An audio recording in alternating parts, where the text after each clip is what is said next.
This is Audible. Audio Renaissance presents The Psychology of Self-Esteem by Nathaniel Branden, read by the author. Hello. In his quest to understand the universe in which he lives, man is confronted with three fundamental facts of nature: the existence of matter, of life, and of consciousness. In response to the first of these phenomena, he developed the sciences of physics and chemistry. In response to the second, he developed the science of biology. In response to the third, he developed the science of psychology. It is notorious that, to date, the greatest advances in knowledge have been achieved in the field of physics, the least in the field of psychology. As a being who possesses the power of self-consciousness, the power of contemplating his own life and activity, man experiences a profound need for a conceptual frame of reference from which to view himself. He has a need for a self-intelligibility, which it is the task of psychology to provide. This program is offered as a step toward the achievement of that goal. Before we proceed any further, I should like to clarify that, in this program, the word man does indeed include both men and women. I use the word man simply to increase this audiobook's ease of listening. The more inclusive person, or he/she, tends to lend an awkwardness to the spoken word. So then, the central theme of this tape is the role of self-esteem in man's life. The need of self-esteem, the nature of that need, the conditions of its fulfillment, and the consequences of its frustration. We'll also explore the impact of a man's self-esteem, or lack of it, on his values, responses, and goals. Virtually all psychologists recognize that man experiences a need of self-esteem. But what they have not identified is the nature of self-esteem, the reasons why man needs it, and the conditions he must satisfy if he is to achieve it. Virtually all psychologists recognize, if only vaguely, that there is some relationship between the degree of a man's self-esteem and the degree of his mental health, but they have not identified the nature of that relationship nor the causes of it. Virtually all psychologists recognize, if only dimly, that there is some relationship between the nature and degree of a man's self-esteem and his motivation, that is, his behavior in the spheres of work, love, and human relationships, but they have not explained why, nor identified the principles involved. Such are the issues with which this program deals. Writing in the early years of the 20th century, the German psychologist Hermann Ebbinghaus made an observation that has become famous. Quote, "Psychology has a long past, but only a short history." Unquote. His statement was intended to acknowledge the fact that, throughout recorded history, men have been intensely concerned with issues and problems of a psychological nature, but that psychology as a distinct scientific discipline emerged only in the second half of the 19th century. Up to that time, the domain of psychology had not been isolated as such and studied systematically. It existed only as a part of philosophy, medicine, and theology. What is the science of psychology? How is it to be defined? What is its specific domain? Psychology is the science that studies the attributes and characteristics which certain living organisms possess by virtue of being conscious. Consciousness is used here in its widest and most general sense to indicate the faculty and state of awareness, of any form of awareness. This range includes the complex mode of cognition possible to man to the far more limited range of awareness possible to a frog. The more complex and highly developed the nervous system of a given species, the greater is the range of its consciousness. Man's is the most highly developed nervous system, and his is the widest range of awareness. The chimpanzee's is less, the cat's still less, the frog's still less.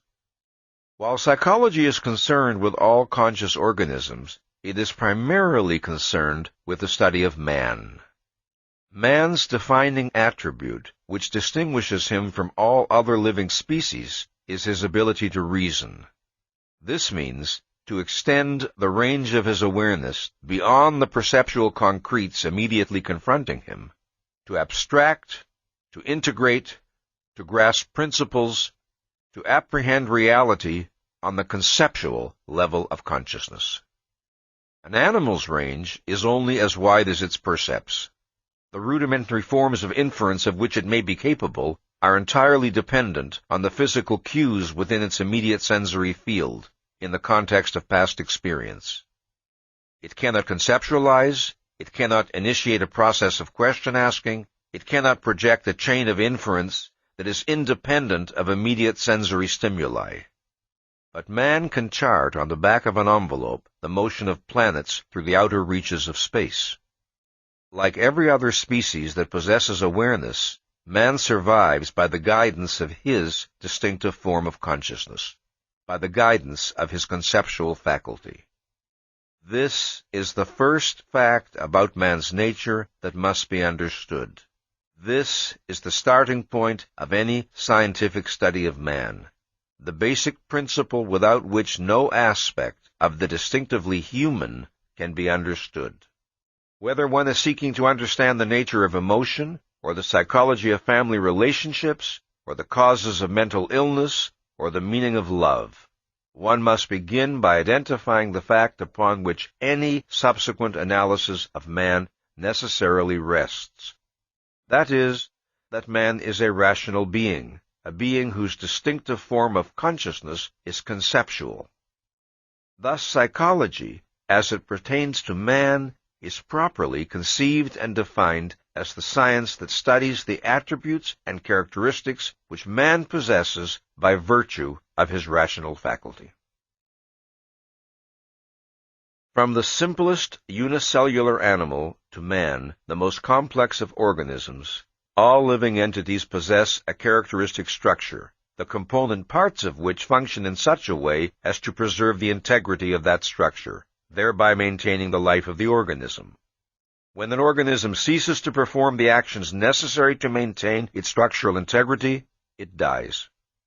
For all living entities, action is a necessity of survival. Life is motion, a process of self-sustaining action that an organism must carry on constantly in order to remain in existence. Biologically, inactivity is death. The action that an organism must perform is both internal, as in the process of metabolism, and external, as in the process of seeking food. An organism maintains itself by exercising its capacities in order to satisfy its needs. An organism's needs are those things which the organism by its nature requires for its life and well-being. An organism's capacities are its inherent potentialities for action. When a physical or psychological need fails to be fulfilled, the result is danger to the organism. However, needs differ in the degree of their urgency and in the form of the threat which they potentially pose. This is most easily seen in the case of physical needs, but the principle applies to all needs. Man has a need of oxygen and of food, but whereas he can survive for days without food, he can survive for only minutes without oxygen. Man can survive much longer without vitamin C than without water, but both are needs. In some cases, the frustration of a need results in immediate death. In other cases, the process can take years. And need frustration does not have to result in the organism's destruction directly. Instead, it can undermine the organism's overall capacity to live and thus make the organism vulnerable to destruction from many different sources. This principle is important to remember in considering the frustration of psychological needs. A desire or a wish is not the equivalent of a need. The fact that a great many men may desire a thing does not prove that it represents a need inherent in human nature. Needs must be objectively demonstrable. While the task of isolating and identifying man's physical needs is far from completed, biology has made enormous advances in this direction. With regard to the task of isolating and identifying man's mental needs, psychology is in a state of chaos. This chaos serves, however, to emphasize the fact that the nature of men's needs has to be discovered. Needs are not self-evident. Alleged needs must be proven by relating them to the requirements of man's survival. That man possesses psychological needs is indisputable. The widespread phenomenon of mental illness is evidence both of the existence of needs which are being thwarted and of the failure of psychology to understand the nature of these needs. The basic problem of motivational psychology may be formulated this way. It is to bridge the gap between needs and goals, to trace the steps from the former to the latter, to understand the connection between them, to understand how needs get translated into goals. It should be obvious that the solution of this problem requires a consideration of man's distinctive capacities. Yet in large measure the history of motivational psychology represents an attempt to bypass man's most distinctively human capacity, his conceptual faculty, and to account for his behavior without reference to the fact that man can reason or that his mind is his basic means of survival. The projection of man as a conscious automaton activated by instincts is one version of this attempt. Instinct is a concept intended to bridge the gap between needs and goals, bypassing man's cognitive ability. As such, it represents one of the most disastrous and sterile attempts to deal with the problem of motivation. Observing certain types of behavior which they believe to be characteristic of the human species, instinct theorists decided that the causes of such behavior are innate, unchosen, and unlearned tendencies which drive man to act as he does. Thus, they spoke of a survival instinct, a parental instinct, an acquisitive instinct, and so forth. They seldom attempted to define precisely what they understood an instinct to be. Still less did they trouble to explain how it functioned. They vied with one another in compiling lists of the instincts their particular theory assumed man to possess, promising to account thereby for the ultimate sources of all human action. To account for man's actions in terms of undefinable instincts is to contribute nothing to human knowledge. It is only to confess that one does not know why man acts as he does. To observe that men engage in sexual activities and to conclude that man has a sex instinct, to observe that men seek food when they are hungry and to conclude that man has a hunger instinct, to observe that some men act destructively and to conclude that man has a destructive instinct, is to explain nothing. It is merely to place oneself in the same category as the physician in the anecdote who supposedly explains to a distraught mother that the reason why her child will not drink milk is that your child is just not a milk drinker. Man is born with needs, but he is not born with a knowledge of those needs and of how to satisfy them. Some of his simpler body maintenance needs are satisfied automatically, given the appropriate physical environment, by the function of his internal organs. An example is the need for oxygen, which is satisfied by the automatic function of his respiratory system. But the broad range of his more complex needs are not satisfied automatically. Man does not obtain food, shelter, or clothing by instinct. To grow food, to build a shelter, to weave cloth, requires consciousness, choice, discrimination, judgment. Man's body does not have the power to pursue such goals of its own volition. It does not have the power purposefully to rearrange the elements of nature, to reshape matter, independent of its consciousness, knowledge, and values. Unsatisfied, unfulfilled needs can set up a state of tension or disquietude or pain in man. This can prompt him to seek biologically appropriate actions, such as protecting himself against the elements. But the necessity of learning what is the appropriate action cannot be bypassed. Man's body only provides him with signals of pain or pleasure, but it does not tell him their causes. It does not tell him how to alleviate one or achieve the other. That must be learned by his mind. Man must discover the actions his life requires. It was not an instinct that enabled man to make fire, to build bridges, to perform surgery, to design a telescope. It was his ability to think. And if a man chooses not to think, if he chooses to risk his life in senseless dangers, to close his eyes rather than open his mind at the sight of any problem, if he chooses to seek escape from the responsibility of reason in alcohol or drugs, or to act in willfully stubborn defiance of his own objective self-interest, he has no instinct that will force his mind to function. He has no instinct that will compel him to value his life sufficiently to do the thinking and perform the actions which his life requires. To define man as a rational animal is not to imply that he is an animal who invariably functions rationally. Obviously, he is not.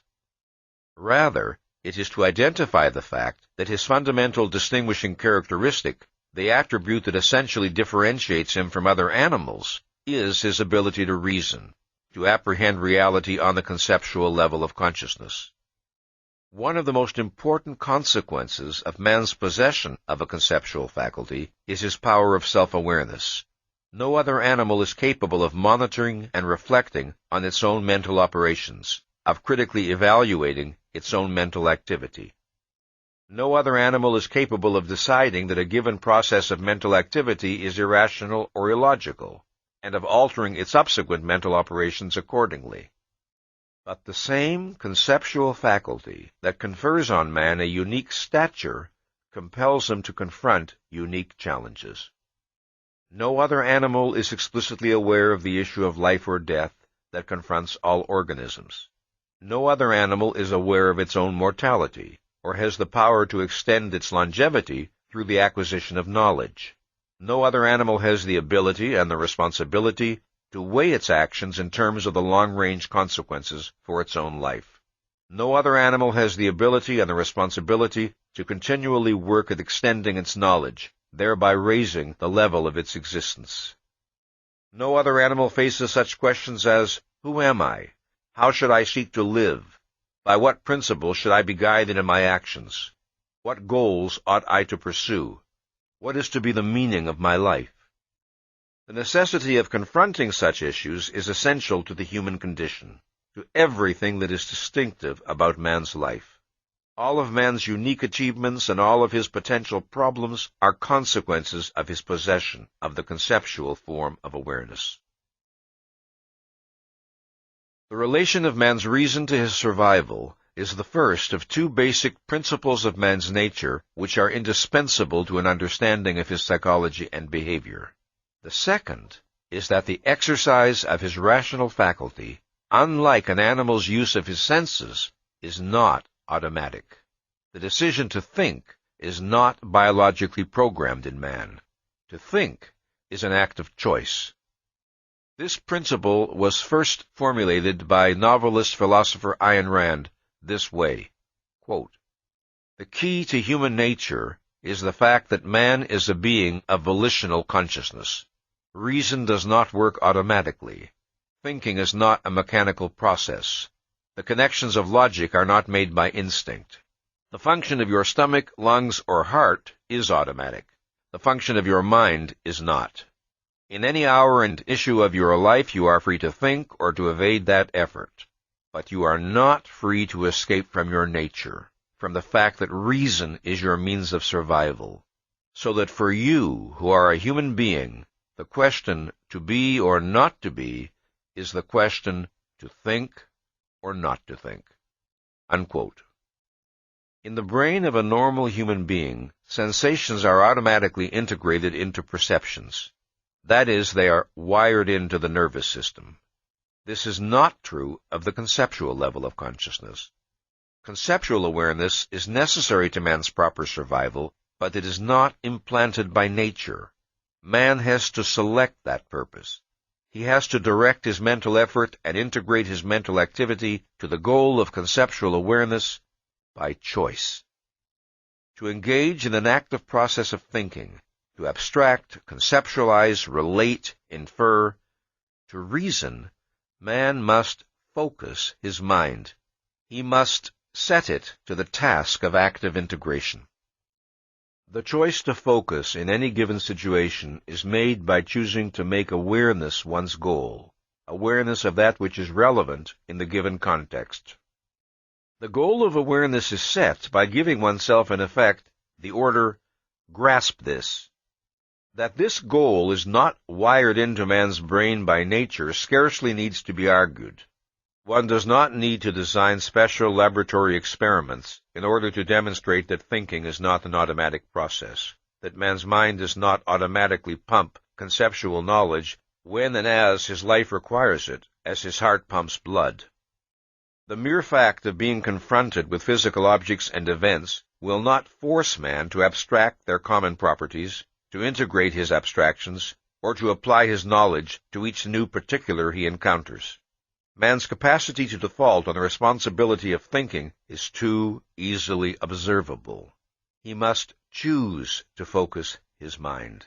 He must choose to aim at understanding.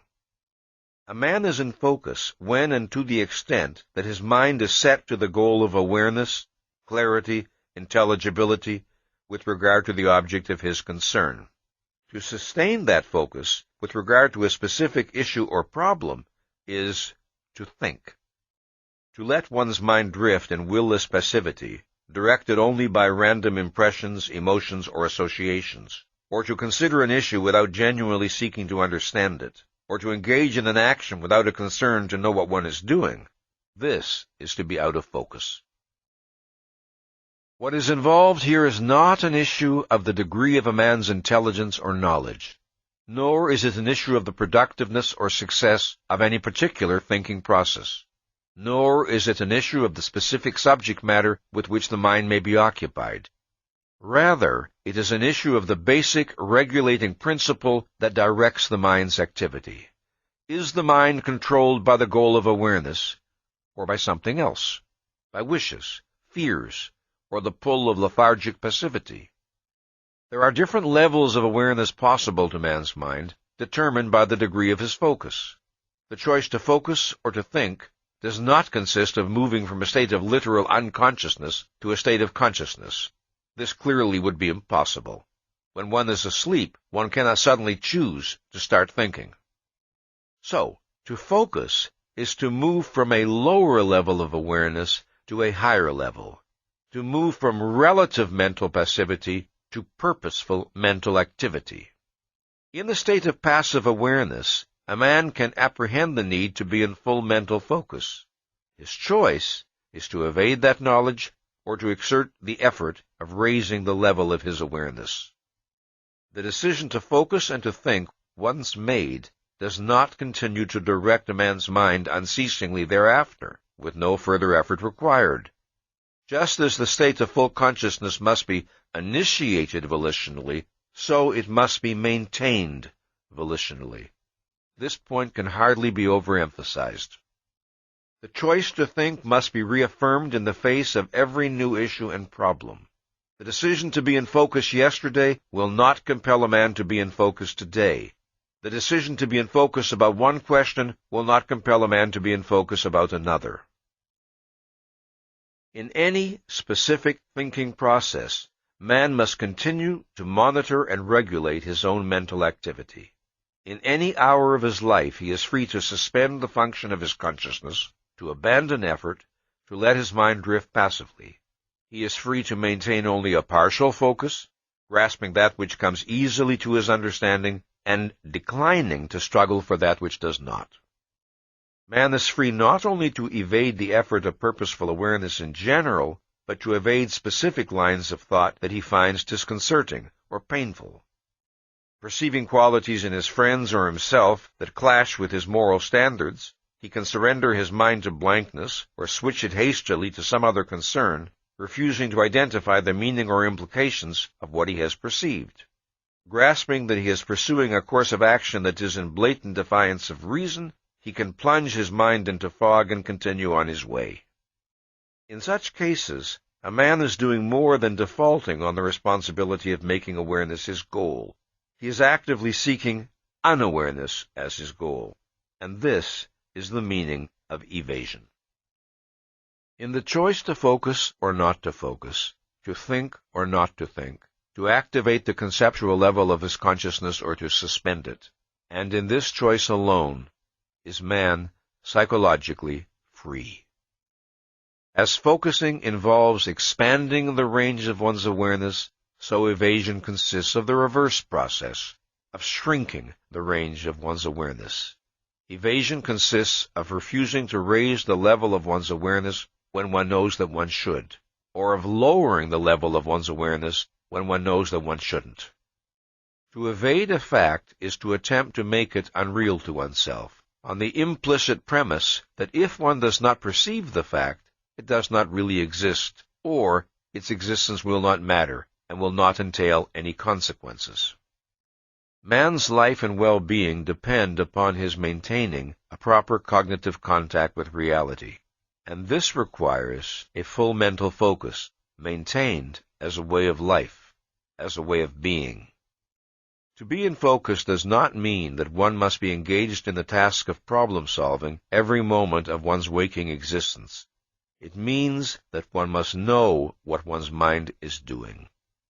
The more consistently and conscientiously a man maintains a policy of being in full mental focus, of thinking, of judging the facts of reality that confront him, of knowing what he is doing and why, the easier and more seemingly natural the process becomes.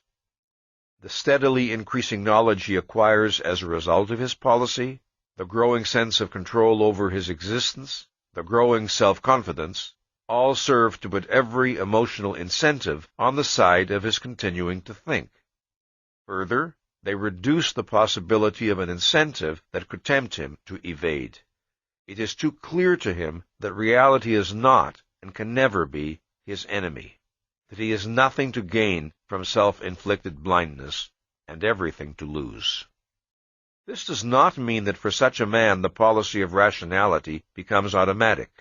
It will always remain volitional, but he has programmed himself to have every emotional incentive for rationality and none for irrationality. To borrow a phrase from Aristotle, he has learned to make rationality second nature to him. That is the psychological reward he earns for himself. But, and this must be emphasized, his psychological state must be maintained volitionally. He retains the power to betray it. In each new issue he encounters, he still must choose to think. This is the meaning of his free will. Free will, in the widest meaning of the term, is the doctrine that man is capable of performing actions which are not determined by forces outside his control, that man is capable of making choices which are not necessitated by antecedent factors. Man's free will consists of a single basic choice, to focus or not to focus, to think or not to think. This basic choice controls all of man's other choices and directs the course of his actions. His mind is an organ over which man has a specific, delimited, regulatory control.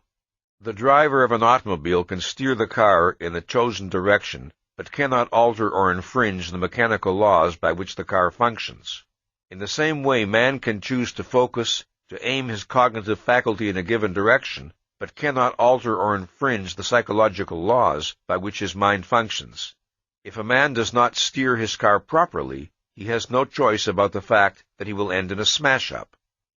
Neither has the man who does not steer his mind properly. A man is free to think or not to think, but he is not free to escape the fact that if he fails to think, if he characteristically evades facing any facts or issues which he finds unpleasant, he will set in motion a complex chain of destructive psychological consequences. One of these will be a profound loss of self-esteem. This is a matter of demonstrable psychological law.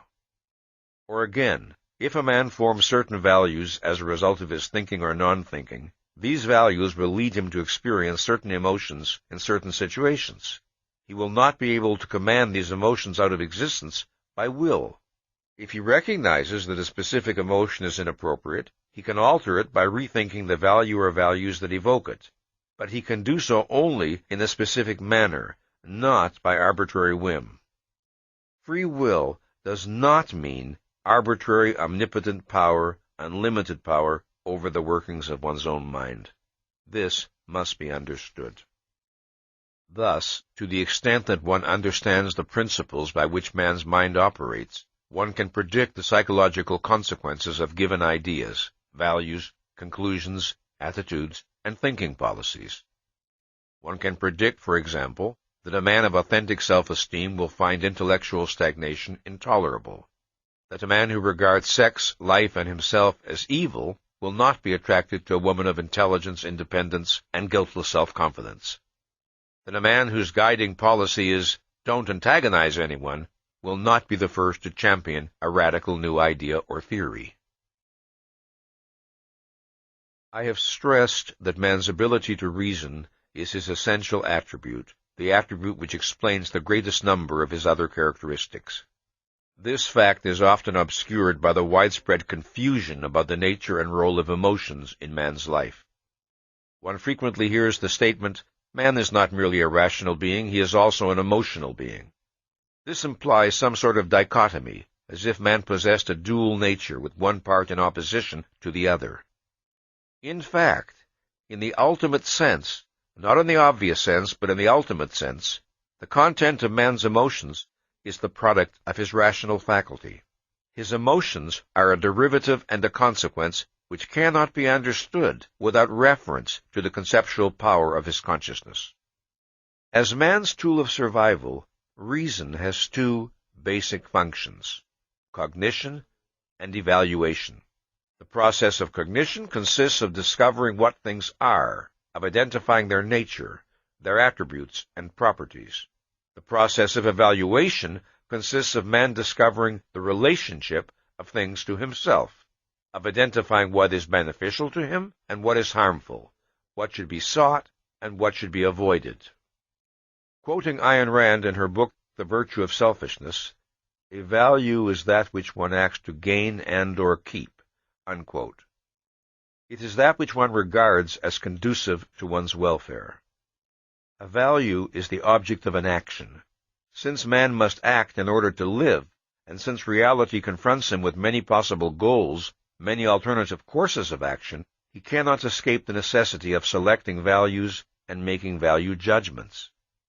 If a man regards a thing as good for him in some way, he values it, and when possible and appropriate, he seeks to acquire, retain, and use or enjoy it. If a man regards a thing as bad for him in some way, he disvalues it and seeks to avoid or destroy it. If he regards a thing as of no significance to him, as neither beneficial nor harmful, he is indifferent to it and takes no action in regard to it. Although his life and well-being depend on man's selecting values that are in fact good for him, that is, consonant with his nature and needs, there are no internal or external forces compelling him to do so. He is not biologically programmed to make the right value choices automatically. He may select values that are incompatible with his needs and inimical to his well-being, values that lead him to suffering and destruction. But whether his values are life-serving or life-negating, it is a man's values that direct his actions. Values constitute man's basic motivational tie to reality. A man's values are the product of the thinking he has done or has failed to do. Values can be a manifestation of rationality and mental health, or of irrationality and neurosis. They can grow out of self-confidence and benevolence, or out of self-doubt and fear. They can be motivated by the desire to achieve happiness, or by the desire to minimize pain. They can be born out of the desire to use one's mind, or the desire to escape it. They can be held consciously and explicitly, or subconsciously and implicitly. They can be consistent, or they can be contradictory. They can further a man's life, or they can endanger it. These are the alternatives possible to a being of volitional consciousness. Differences in men's basic values reflect differences in their basic premises, in their fundamental views of themselves, of other men, of existence. Differences in their views of what is possible to them and what they can expect of life. A man's view of himself plays a crucial role in his value choices. For example, a man regards a falling bomb as bad for him because he is aware of his own mortality. If he were physically indestructible, he would appraise the bomb's significance differently.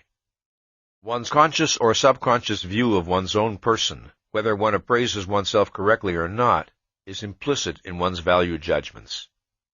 The degree of a man's self-confidence or lack of it, and the extent to which he regards the universe as open or closed to his understanding and action, these will necessarily affect the goals he will set for himself, the range of his ambition, his choice of friends, the kind of art he will enjoy, and so on.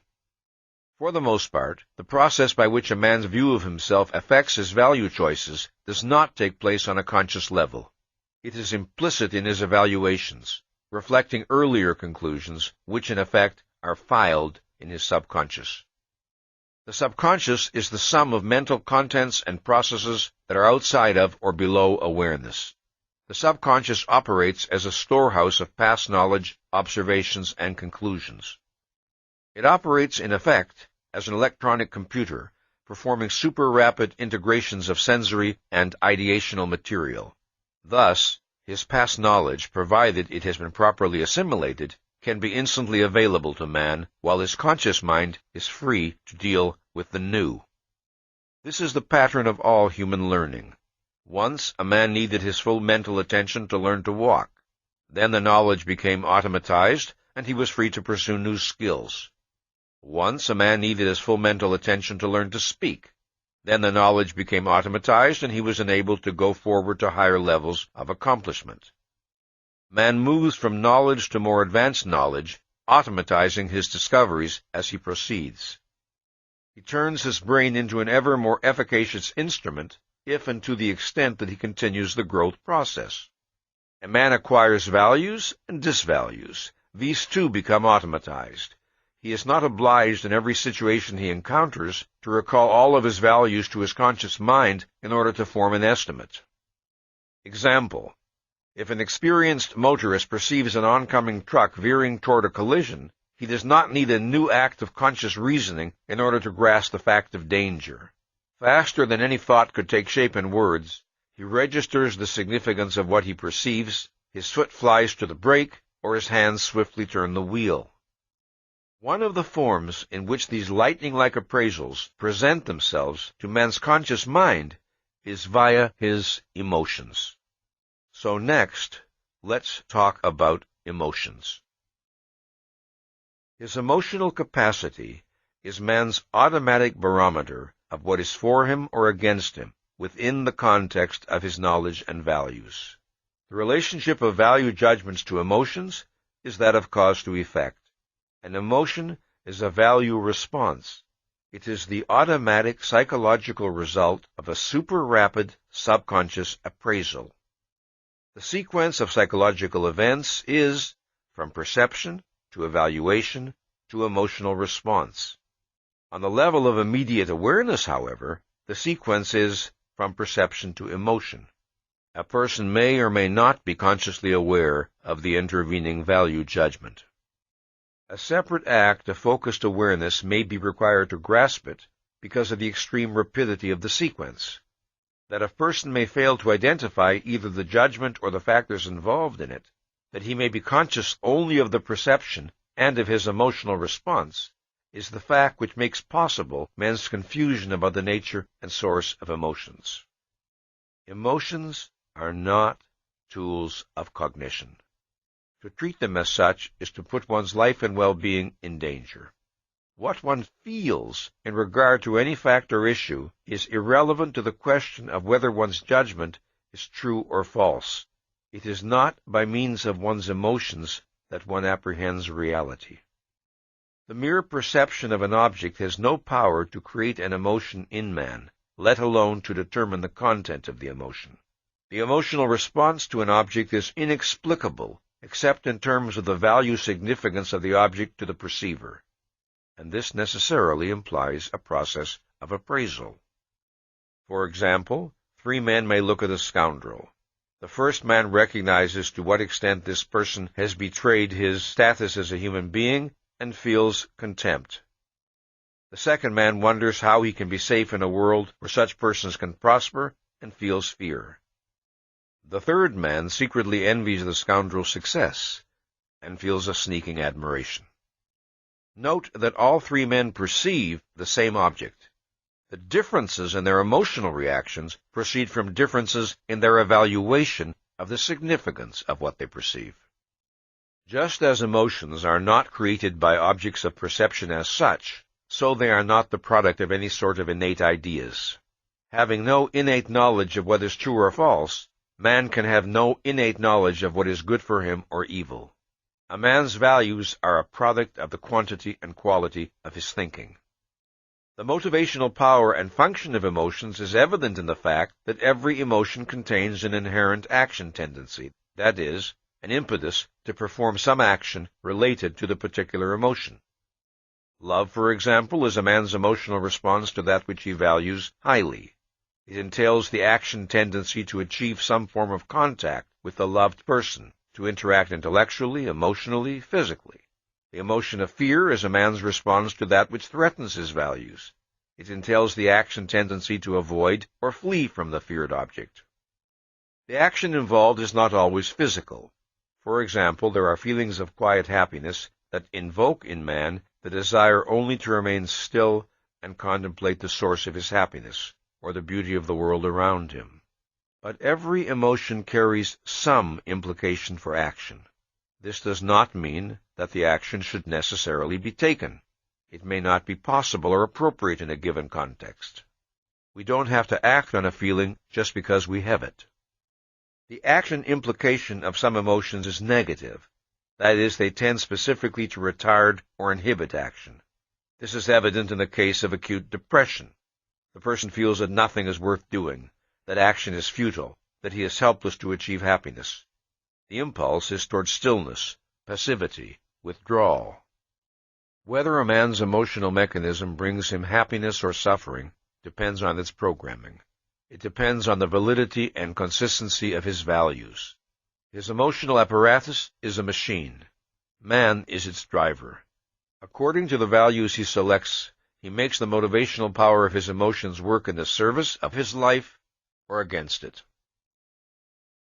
Reason and emotion are not antagonists.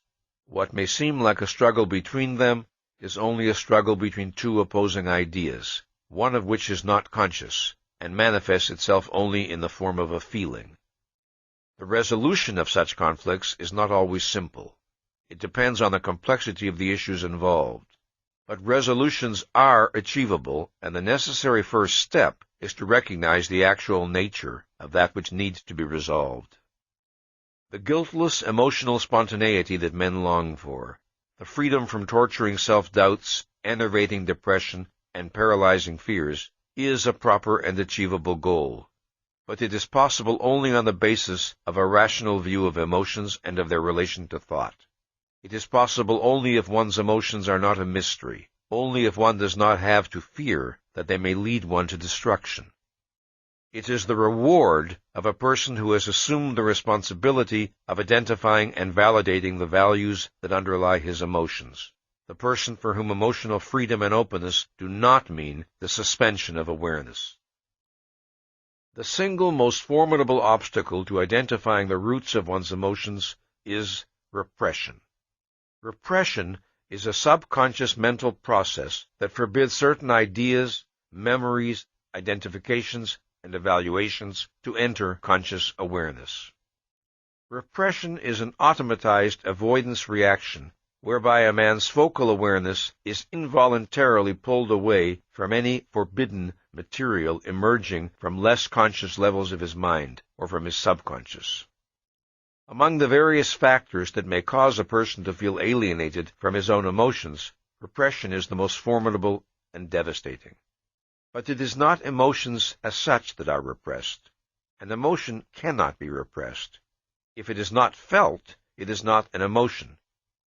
Repression is always directed at thoughts. A man can repress the knowledge of what emotion he is experiencing, or he can repress the knowledge of its extent and intensity, or he can repress the knowledge of who or what aroused it, or he can repress the reasons of his emotional response, or he can repress conceptual awareness that he is experiencing any particular emotion at all. He can tell himself that he feels nothing. Repression differs from evasion in that evasion is instigated consciously and volitionally. Repression is subconscious and involuntary. In repression, certain thoughts are blocked and inhibited from reaching conscious awareness. They are not ejected from focal awareness, they are prevented from entering it. In order to understand the mechanism of repression, there are three facts pertaining to man's mind that one must consider. 1. All awareness is necessarily selective. In any particular moment, there is far more in the world around him than a man could possibly focus on. Thus, he must choose to aim his attention in a given direction to the exclusion of others. 2. There are degrees of awareness. There is a gradient of diminishing mental clarity along the continuum from focal awareness to peripheral awareness to total unawareness or unconsciousness. 3. Man is a self-programmer. To an extent immeasurably greater than any other living species, he has the ability to retain, integrate, and automatize knowledge. As a man develops, the quantity of programmed data in his brain grows immeasurably, expanding the range and efficacy of his mind. Cognitions, evaluations, physical skills, all are programmed and automatized in the course of normal human development. It is this programming, retained on the subconscious level, that makes possible man's continued intellectual growth. It also makes possible the instantaneous cognitive, emotional, and physical reactions without which he could not survive. When a man's mind is in active focus, the goal or purpose he has set determines what material will be fed to him from the subconscious. If, for instance, a man is thinking about a problem in physics, then it is the material relevant to that particular problem that will normally flow into his conscious mind. The subconscious is regulated not only by the orders it receives in any immediate moment, but by the standing orders it has received. That is, by a man's long-term interests, values, and concerns. These affect how material is retained and classified, under which conditions it is reactivated, and what kind of subconscious connections are formed in response to new stimuli or data. Repression entails an automatized standing order forbidding integration. The simplest type of repression is the blocking from conscious awareness of painful or frightening memories. In this case, some event that was painful or frightening when it occurred and would be painful or frightening if recalled is inhibited from entering conscious awareness. Memory, like awareness, is necessarily selective. One normally remembers that to which one attaches importance. But in cases of repression, memories do not simply fade away. They are actively blocked. Consider the following example. A 12-year-old boy succumbs to the temptation to steal money from a friend's locker in school. Afterward, the boy is fearful that he will be found out. He feels humiliated and guilty. Time passes, and his act is not discovered. But whenever the memory of his theft comes back to him, he re-experiences the painful humiliation and guilt. He strives to banish the memory. He hastily turns his attention elsewhere, telling himself in effect, "I don't want to remember. I wish it would go away and leave me alone." And after a while, it does. He no longer has to eject the memory from conscious awareness. It is inhibited from entering. It is repressed. The act of banishing the memory has become automatized. Should the memory ever begin to float toward the surface of awareness, it is blocked before it can reach him. A kind of psychological alarm signal is set off, and the memory is again submerged. 20 years later, he may encounter the friend from whom he stole the money and greet him cheerfully. He remembers nothing of his crime. Or he may feel vaguely uncomfortable in his friend's presence, but with no idea of the reason. Thoughts and evaluations, like memories, may be barred from awareness because of the pain they would invoke. Consider the case of a neurotically dependent woman who is married to a cruel, tyrannical man. She dares not let any criticism of him enter her awareness because she has surrendered her life to him. The thought that her owner and master is irrational and malevolent would be terrifying to her. She observes his behavior, her mind kept carefully empty, her judgment suspended. She has automatized a standing order forbidding evaluation. Somewhere within her is the knowledge of how she would judge her husband's behavior if it were exhibited by any other man. But this knowledge is not allowed to be integrated with the behavior she is observing in her husband. She has programmed herself, in effect, to be blind. If a man is to avoid repression, he must be prepared to face any thought and any emotion, and consider them rationally, secure in a conviction that he will not act without knowing what he is doing or why. Ignorance is not bliss, not in any area of man's life, and certainly not with regard to the contents of his own mind. Repressed material does not cease to exist. It is merely driven underground to affect a man in ways he does not know, causing reactions he is helpless to account for, and sometimes exploding into neurotic symptoms. Now, there are occasions in a man's life when it is necessary for him to suppress thoughts and feelings. But suppression and repression are different processes. Suppression is a conscious, deliberate, non-evasive expelling of certain thoughts or feelings from focal awareness in order to turn one's attention elsewhere. Suppression does not involve a denial of any facts or a pretense that they do not exist. It involves the implicit premise that one will focus on the suppressed material later when appropriate. Sometimes, undeniably, there is a danger in suppression. A man may suppress thoughts or feelings when there are still unresolved conflicts involved that require further attention and analysis. He may do so with no intent of dishonesty, but a suppression that is repeated consistently can turn into repression. In effect, the suppression becomes automatized. When a person represses, his intention is to gain an increased sense of control over his life. Invariably, inevitably, he achieves the opposite. Facts cannot be wiped out by self-made blindness. The person who attempts it merely succeeds in sabotaging his own consciousness. Repression devastates more than amends emotions. It has disastrous effects on the clarity and efficiency of his thinking. When a man tries to consider any problem in an area touched by his repression, he finds that his mind tends to be unwieldy and his thinking distorted. His mind is straitjacketed. It is not free to consider all possibly relevant facts. As a consequence, he feels helpless to arrive at conclusions, or the conclusions he reaches are unreliable. This does not mean that once a man has repressed certain thoughts or feelings, he is permanently incapacitated. With sustained effort, it is possible for him to de-repress. The details of the process of de-repression are outside the scope of this discussion. It must be noted, however, that the process can be extremely challenging.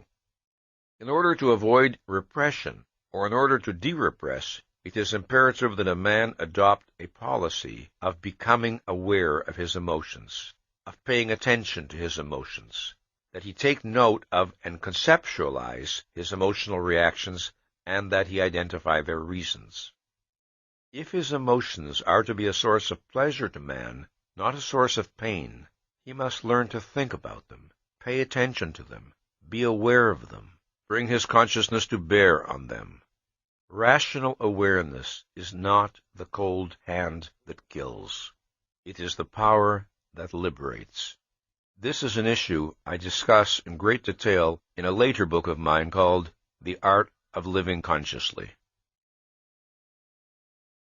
One of the prime tasks of the science of psychology is to provide definitions of mental health and mental illness. Different psychologists and psychiatrists have proposed a variety of criteria for judging mental health.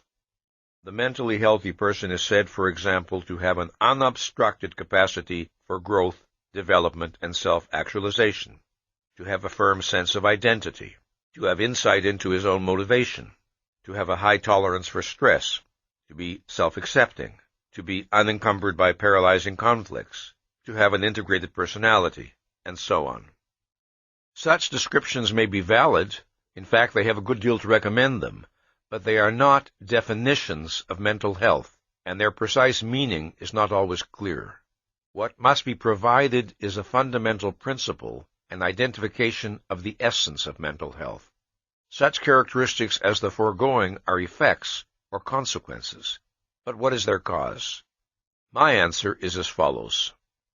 Just as medical science evaluates a man's body by the standard of whether or not his body is functioning as man's life requires, so the science of psychology must employ the same standard in appraising the health or disease of a man's mind.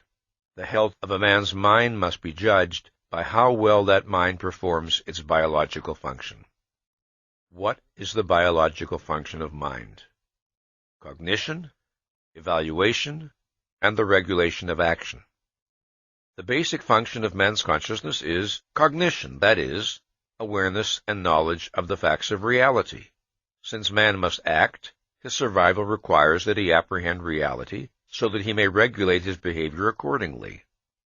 The crucial link between cognition and the regulation of action is evaluation. Evaluation is the process of identifying the beneficial or harmful relationship of some aspect of reality to oneself. Evaluations underlie and generate desires, emotions, and goals. Now, if a man's values and goals are in conflict with the facts of reality and with his own needs as a living organism, then he unwittingly moves toward self-destruction. Thus, man's survival requires that his values and goals be chosen in the full context of his rational knowledge and understanding. Man is not infallible, and mental health does not require never making an error of knowledge or judgment. The concept of mental health pertains to the method by which a mind functions. It pertains to the principle by which a mind operates in dealing with the material of reality. It pertains to a man's psychoepistemology. The concept of psychoepistemology is crucially important, not only to the problem of mental health, but to the entire subject matter of this program. Let us therefore consider the meaning of this concept. The term psychoepistemology was first used in print in 1961 by Ayn Rand to designate a man's, quote, method of awareness, unquote. However, the concept of psychoepistemology, as used here, was originated neither by Ayn Rand nor by myself, but by Barbara Brandon, who, in the mid-1950s, first brought this field of study to our attention and persuaded us of its importance. As a field of scientific study, psychoepistemology should be classified as a branch of psychology. It may be described as the psychology of thinking, or of cognition. Epistemology, of course, is a branch of philosophy. It is the science that studies the nature and means of human knowledge. Its basic concern is with the relationship of ideas to reality, not with mental processes as such. The study of mental processes as such is the province of psychology, most particularly of what I now call psychoepistemology. The concept of psychoepistemology is introduced in order to designate the study of mental operations on the conscious and subconscious levels of man's mind. The subject is an extremely broad one and involves many issues that are beyond the scope of this discussion. So, I shall confine myself to those essentials which have a direct bearing on the question of mental health. Mental processes may be conscious or subconscious and volitional or automatic. In any act of thinking, there is constant interaction between conscious volitional operations and subconscious automatic ones. Psychoepistemology is the study of the nature of and the relationship between the conscious, goal-setting, self-regulatory operations of the mind and the subconscious automatic operations. Man, we have seen, is a self-programmer whose conclusions, values, and standing orders direct the automatic integrative mechanism of his subconscious. As a person develops, he acquires a characteristic manner of cognitive functioning, a characteristic method of dealing with problems, thinking about issues, processing the data of reality. He may acquire the habit of seeking the highest possible level of mental clarity with regard to any issue he is considering, or he may come to accept as normal some level of unclarity or confusion. He may adopt the policy of always seeking to understand issues in terms of principles, or he may attempt to deal with problems in terms of the concretes of a given situation with no effort to relate his observations to wider abstractions. His thinking may be flexible, or it may be rigid. He may learn to differentiate clearly between his thinking and his emotions, or he may tend to treat his emotions as tools of cognition. The mental habits a person acquires and the standing orders he establishes constitute his characteristic psychoepistemology, his self-program method of mental functioning. A person's characteristic psychoepistemology may or may not be appropriate to the task of apprehending reality, or may be appropriate to a greater or lesser degree. A man is mentally healthy to the extent that his psychoepistemological processes are controlled by and fulfill the requirements of cognition, that is, of awareness of and contact with reality. A man is mentally unhealthy to the extent that his psychoepistemological processes are incompatible with the requirements of cognition and subvert his cognitive efficacy. Mental illness, then, is fundamentally psychoepistemological. A mental disorder is a thinking disorder. This is fairly obvious in cases where the patient's predominant symptoms are hallucinations, delusions, time-space disorientations, and so on. But it is equally true in cases where the patient's symptoms are less obviously cognitive in origin.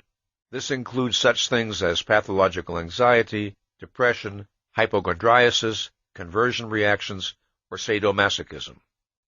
Neurotic and psychotic manifestations, such as inappropriate emotional responses or aberrant behavior, are the symptoms and consequences of a mind's malfunctioning.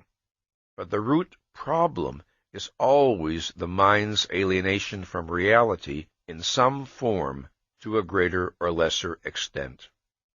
Consider, for example, a case of pathological depression. A secretary is asked by her employer to make certain that she finishes some office reports by the end of the day. She hears this request as a declaration of her incompetence and worthlessness, and she collapses in acute depression. It is misleading to say that she suffers from an emotional disorder. She suffers from a psychoepistemological disorder. Her problem lies in the mental processes by which she interprets the things she perceives and hears. Her problem lies in the mental processes generating her emotions. Once such disturbed emotions are generated, they tend to have a negative effect on the person's thinking, which then leads to further disturbed emotions and so on. This is one of the ways in which harmful psychoepistemological policies are self-reinforcing and self-perpetuating. But disturbed emotions do not create the initial problem. The initial problem creates the disturbed emotions. The same principle applies to behavior. If a man is dishonest, parasitical, and exploitative in his human relations, it is not his behavior that constitutes his mental illness, but the psychoepistemological policies behind his behavior. It should be noted that mental illness is not indicated by a man's momentary loss of cognitive contact with reality, such as might occur under the impact of a violent emotion. Mental illness implies the presence of enduring obstructions to a mind's cognitive efficacy. Mental illness implies the presence of automatized or partially automatized obstructions to conceptual integration, which in simpler language means to clear awareness. Mental health is unobstructed cognitive efficacy. Unobstructed cognitive efficacy requires and entails intellectual independence. A doctrine that is subversive of intellectual independence is subversive of mental health. Now, closely related to the concept of mental health is that of psychological maturity. Maturity, in the broadest sense, is the state of being fully grown or developed. A living organism is mature when its normal process of development is completed and it functions on the adult level appropriate to its species. Psychological maturity, then, is a concept pertaining to the successful development of man's consciousness. At first, a child knows only perceptual concretes. He does not know abstractions or principles. His world is only the immediate now.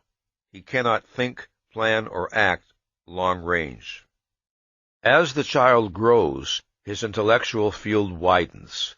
He learns language, he begins to grasp abstractions, he generalizes, he makes increasingly subtle discriminations, he looks for principles. He rises from the sensory-perceptual level of consciousness to the conceptual level. The basic index of successfully achieved adulthood is the policy of conceptualizing. All other aspects of psychological maturity are derivatives and consequences of developing one's conceptual faculty. There is an aspect of psychological maturity that is profoundly important and that few adults fully achieve. It pertains to one's attitude toward the unknown, not toward knowledge which has not yet been discovered by anyone, but toward knowledge which is available, but which one does not possess. To a child, the world around him is an immense unknown. He is aware that adults possess knowledge far in excess of his own, and that there are many things he is not yet able to understand. He tells himself, in effect, I will have to wait until I grow up. There are many things I cannot understand now. They are known to other people, but they are beyond me at present. This is not the attitude of a genuinely mature adult. An adult, too, of course, may recognize that there are things he does not yet know and needs to learn. But he does not entertain such a category as that which is known to others, but unknowable to him, meaning unknowable in principle. This does not mean that his goal is to possess encyclopedic knowledge. It means rather that within the sphere of his first-hand concerns, of his own actions and goals, he regards himself as competent to know that which he needs to know, and to acquire whatever knowledge his interests and purposes demand. It means that he does not resign himself to the permanently unknown, when and if the knowledge is available and is relevant to his activities. It means that he does not regard himself as a second-class citizen psychoepistemologically. It is this attitude, consistently maintained, that marks a man's entry into full adulthood, that is, into full self-responsibility. There is no value judgment more important to man, no factor more decisive in his psychological development and motivation than the estimate he passes on himself. This estimate is ordinarily experienced by him not in the form of a conscious, verbalized judgment, but in the form of a feeling that can be hard to isolate and identify because he experiences it constantly. It is part of every other feeling. It is involved in his every emotional response. The nature of his self-evaluation has profound effects on a man's thinking processes, emotions, desires, values, and goals. It is the single most significant key to his behavior. To understand a man psychologically, one must understand the nature and degree of his self-esteem and the standards by which he judges himself. Man experiences his desire for self-esteem as an urgent imperative, as a basic need. Whether he identifies the issue explicitly or not, he cannot escape the feeling that his estimate of himself is of life and death importance. At 3 o'clock in the morning, at some level, that is a fact we are all aware of. So intensely does a man feel the need of a positive view of himself that he may evade, repress, distort his judgment, disintegrate his mind. This in order to avoid coming face to face with facts that would affect his self-appraisal adversely. A man who has chosen or accepted irrational standards by which to judge himself can be driven all his life to pursue flagrantly self-destructive goals. This in order to assure himself that he possesses a self-esteem which in fact he does not have. If and to the extent that men lack self-esteem, they feel driven to fake it, to create the illusion of self-esteem. Thus they condemn themselves to chronic psychological fraud. Self-esteem has two interrelated aspects or components. It entails a sense of personal efficacy and a sense of personal worth. It is the integrated sum of self-confidence and self-respect. It is the conviction that one is competent to live and worthy of living. Man's need of self-esteem is inherent in his nature, but he is not born with the knowledge of what will satisfy that need or of the standard by which self-esteem is to be gauged. He must discover it. Here is where our earlier discussion of needs becomes relevant. Why does man need self-esteem? How does it relate to his survival? What are the conditions of its attainment? What is the cause of its profound motivational power? These are the questions we must consider. There are two facts about man's nature which hold the key to the answer. The first is the fact that reason is man's basic means of survival. The second is the fact that the exercise of his rational faculty is volitional. Most men do not identify the role and importance of reason in their lives. But from the time that the child acquires the capacity of conceptual functioning, he becomes increasingly aware, implicitly and subverbally, of his responsibility for regulating his mind's activity. He acquires the ability to discriminate between the state of mental focus and the state of mental fog, and to choose one state or the other. Now, let us consider the relevance of these facts to man's need of self-esteem. Since man must choose his goals and actions, his life and happiness require that he be right in the conclusions he draws and the choices he makes. But he cannot demand or expect omniscience or infallibility. What he needs is the conviction that his method of choosing and of making decisions, his characteristic manner of using his consciousness, is right in principle, appropriate to reality. Man is the only living species able to reject, sabotage, and betray his own means of survival, his mind. He is the only living species who must make himself competent to live by the proper exercise of his rational faculty. How a man chooses to deal with this issue is, psychologically, the most significant fact about him, because it lies at the very core of his being as a biological entity. To the extent that a man is committed to cognition, to the extent that the primary goal regulating the functioning of his consciousness is awareness, the mental operations activated by his choice lead in the direction of cognitive efficacy. To the extent that he fails or refuses to make awareness the regulating goal of his consciousness, to the extent that he evades the effort of thought and the responsibility of reason, the result is cognitive inefficacy. To think or not to think, to focus his mind or to suspend it, is man's basic act of choice, the one act directly within his volitional power. To the extent that man characteristically makes the right choices, he experiences a sense of control over his existence, the control of a mind in proper relationship to reality. Self-confidence is confidence in one's mind, in its reliability as a tool of cognition. Such confidence is not the conviction that one can never make an error. This point must be emphasized. Rather, it is the conviction that one is competent to think, to judge, to know, that one is competent in principle. It is the conviction that one is committed to being in unbreached contact with reality to the fullest extent of one's power. It is the confidence of knowing that one places no value or consideration higher than reality.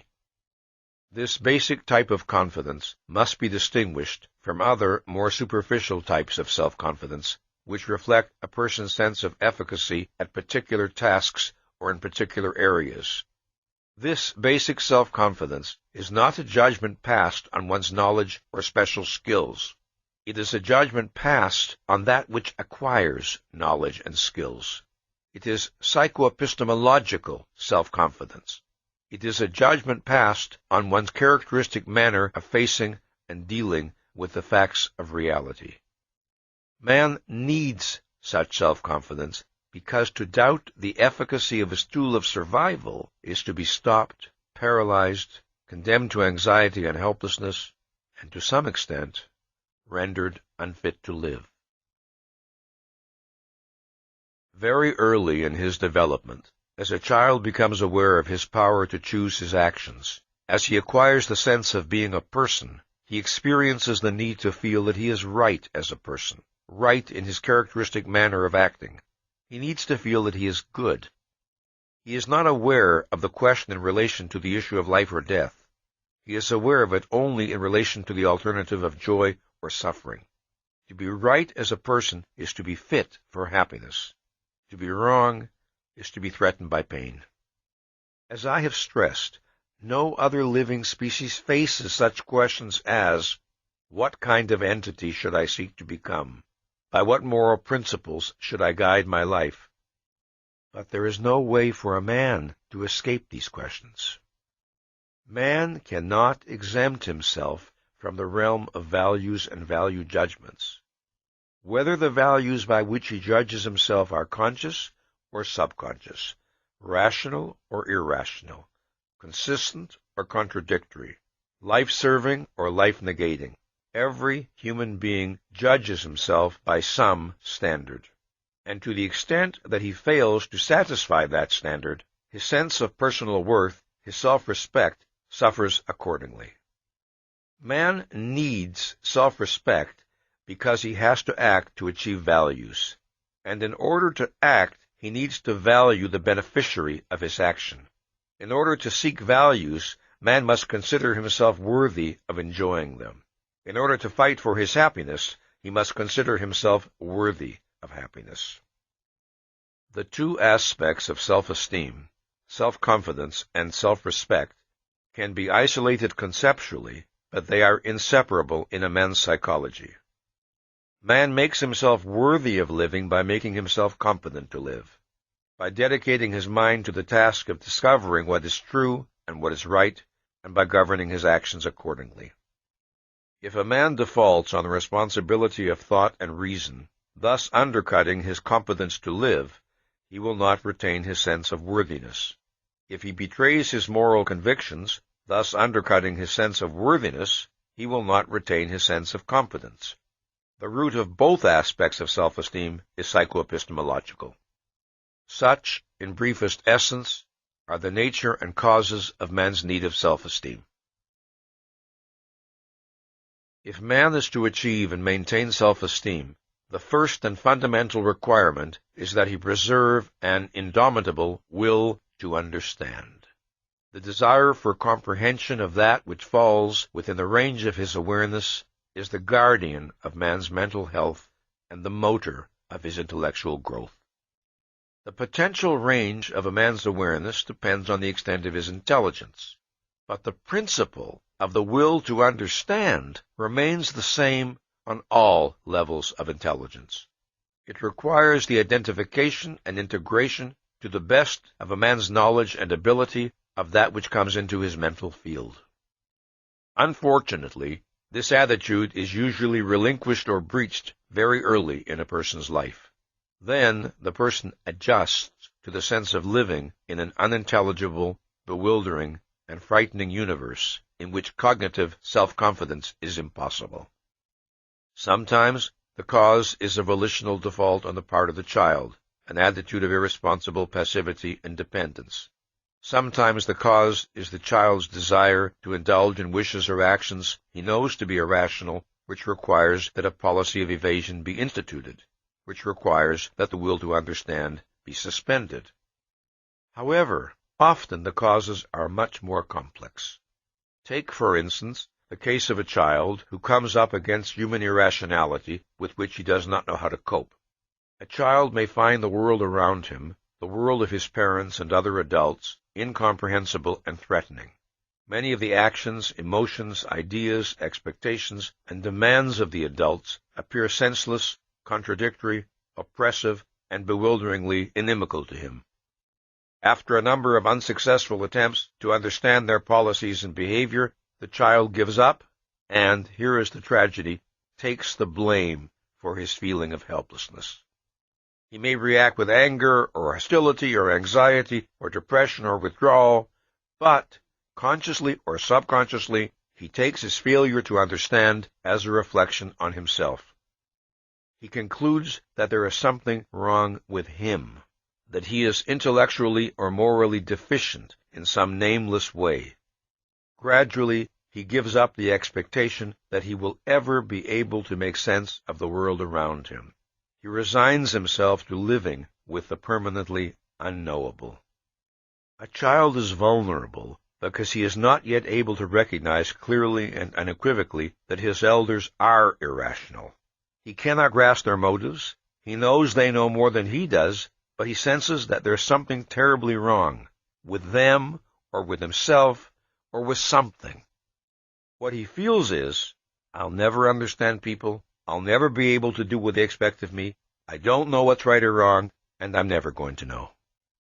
So long as a child continues to struggle, so long as he does not give up the will to understand, he is psychologically safe, no matter what his anguish or bewilderment, because in that case he keeps his mind and his desire for efficacy intact. When he surrenders the expectation of achieving efficacy, he surrenders the possibility of achieving full self-esteem.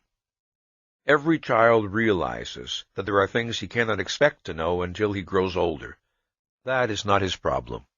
The problem lies in the things he feels he will never know, yet needs to know, if he is to function successfully. This makes him regard himself, in effect, as an outcast in that foreign land called reality. Man controls his mind's activity and growth by the goals he sets, in effect, by the assignments he gives to his consciousness. If he holds to the will to understand, he thereby activates a process of growth and development which continually raises his mind's power. If he abandons the will to understand, his mind reacts accordingly. It does not continue to rise to higher levels of cognitive efficiency. This, then, is the basic condition necessary for the achievement of self-esteem, the preservation of the will to understand in every aspect of one's life. Now let us consider another condition necessary for the achievement of self-esteem. In the course of a human being's development, he encounters a problem which, according to how he chooses to deal with it, has profound repercussions on his self-esteem. First encountered in childhood, it is a problem that every person faces on some occasions in his life. There are times when a man's mind and emotions are not perfectly synchronized. He experiences desires or fears that clash with his rational understanding, and he must choose to follow either his rational understanding or his emotions. One of the most important things a child must learn is that emotions are not adequate guides to action. The fact that he desires to perform some action is not proof that he should perform it. The fact that he fears to perform some action is not proof that he should avoid performing it. Emotions are not tools of cognition nor criteria of judgment. The ability to distinguish between knowledge and feelings is an essential element in the process of a mind's healthy maturation. It is vital for the achievement and preservation of self-esteem. Self-esteem requires and entails what I call cognitive self-assertiveness, which is expressed through the policy of thinking, judging, and governing action accordingly. To sacrifice one's mind in favor of feelings one cannot justify or defend is to subvert one's self-esteem. If a man permits himself to be carried along passively by feelings he does not judge, he loses the sense of control over his existence that is essential to self-esteem. A child at first is not aware of such a dichotomy as valid desires versus invalid desires. He comes to learn from his experiences and from the teachings of his parents that some of the things he desires are good for him and others are not. Later he learns another subtler distinction. He is entitled to some of the things that he desires, but not to others. Thus he comes to learn that the validity of his desires must be judged. Consider the case of a child who is tempted to steal the toy of a friend. He hesitates because he knows that he has no right to the toy, and that he would be indignant if his friend were to steal one of his toys. But he wants this particular toy, so he evades his knowledge and commits the theft. Within a few months he forgets about the incident, but its consequences are not ended. Wordlessly registered in his mind is the principle that it is permissible at times to ignore knowledge and facts in order to indulge a desire. This is the legacy of his theft.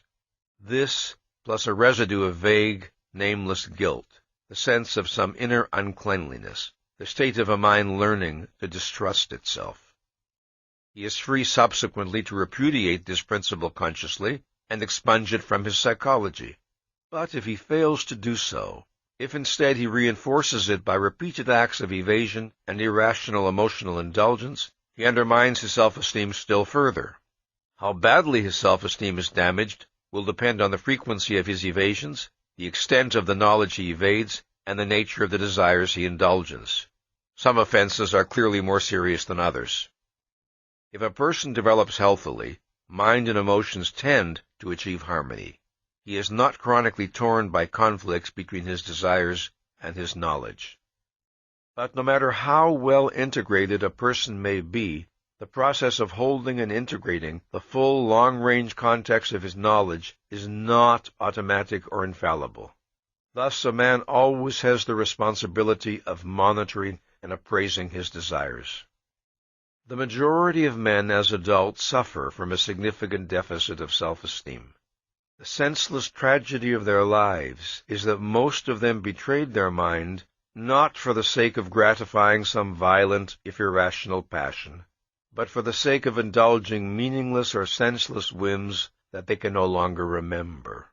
They betrayed their minds for the sake of being free to act on the impulse or spur of the moment without the responsibility of awareness or thought. They betrayed their minds more often than not over trivia. If it is psychologically disastrous to reject one's mind under the pressure of irrational desires, there is another practice which is perhaps more disastrous still, and that is rejecting one's mind under the pressure of fear. The sacrifice of one's mind to fear is a form of self-abnegation. Now, of course, the experience of fear per se is not abnormal or pathological. In many instances, fear has a definite value. It can activate man to cope with some danger. What is crucial for man's psychological well-being is his attitude toward fear, his method of dealing with it. For instance, it is very common for young children to have the experience of being frightened by a barking dog, but children can react to this experience in different ways. One child may be careful to avoid the dog as a practical precautionary measure. Later, he may learn that the dog is not harmful but playful and may make himself approach the dog and pat him until all fear is gone. Another child may avoid the dog after the first encounter, but continue to whimper and whine whenever he sees or hears the dog, even at a great distance. No amount of evidence that the dog is friendly alters his attitude. The difference in their reactions reflects the different attitudes they adopt toward their fear. The first child, even though afraid, remains in cognitive control. He does not permit the fear to overwhelm his consciousness. Consequently, he does not regard the fear and his avoidance of the dog as a reflection on himself or on his personal worth. He is able to grasp, when the evidence presents itself, that the dog is not in fact a danger to him, and his policy toward the dog changes accordingly. But the second child, overwhelmed by fear, his self-awareness is reduced to a sense of all-encompassing helplessness. Nothing is real to him, nothing matters, except that he is afraid. That is why his mind is not open to evidence that could change his policy toward the dog.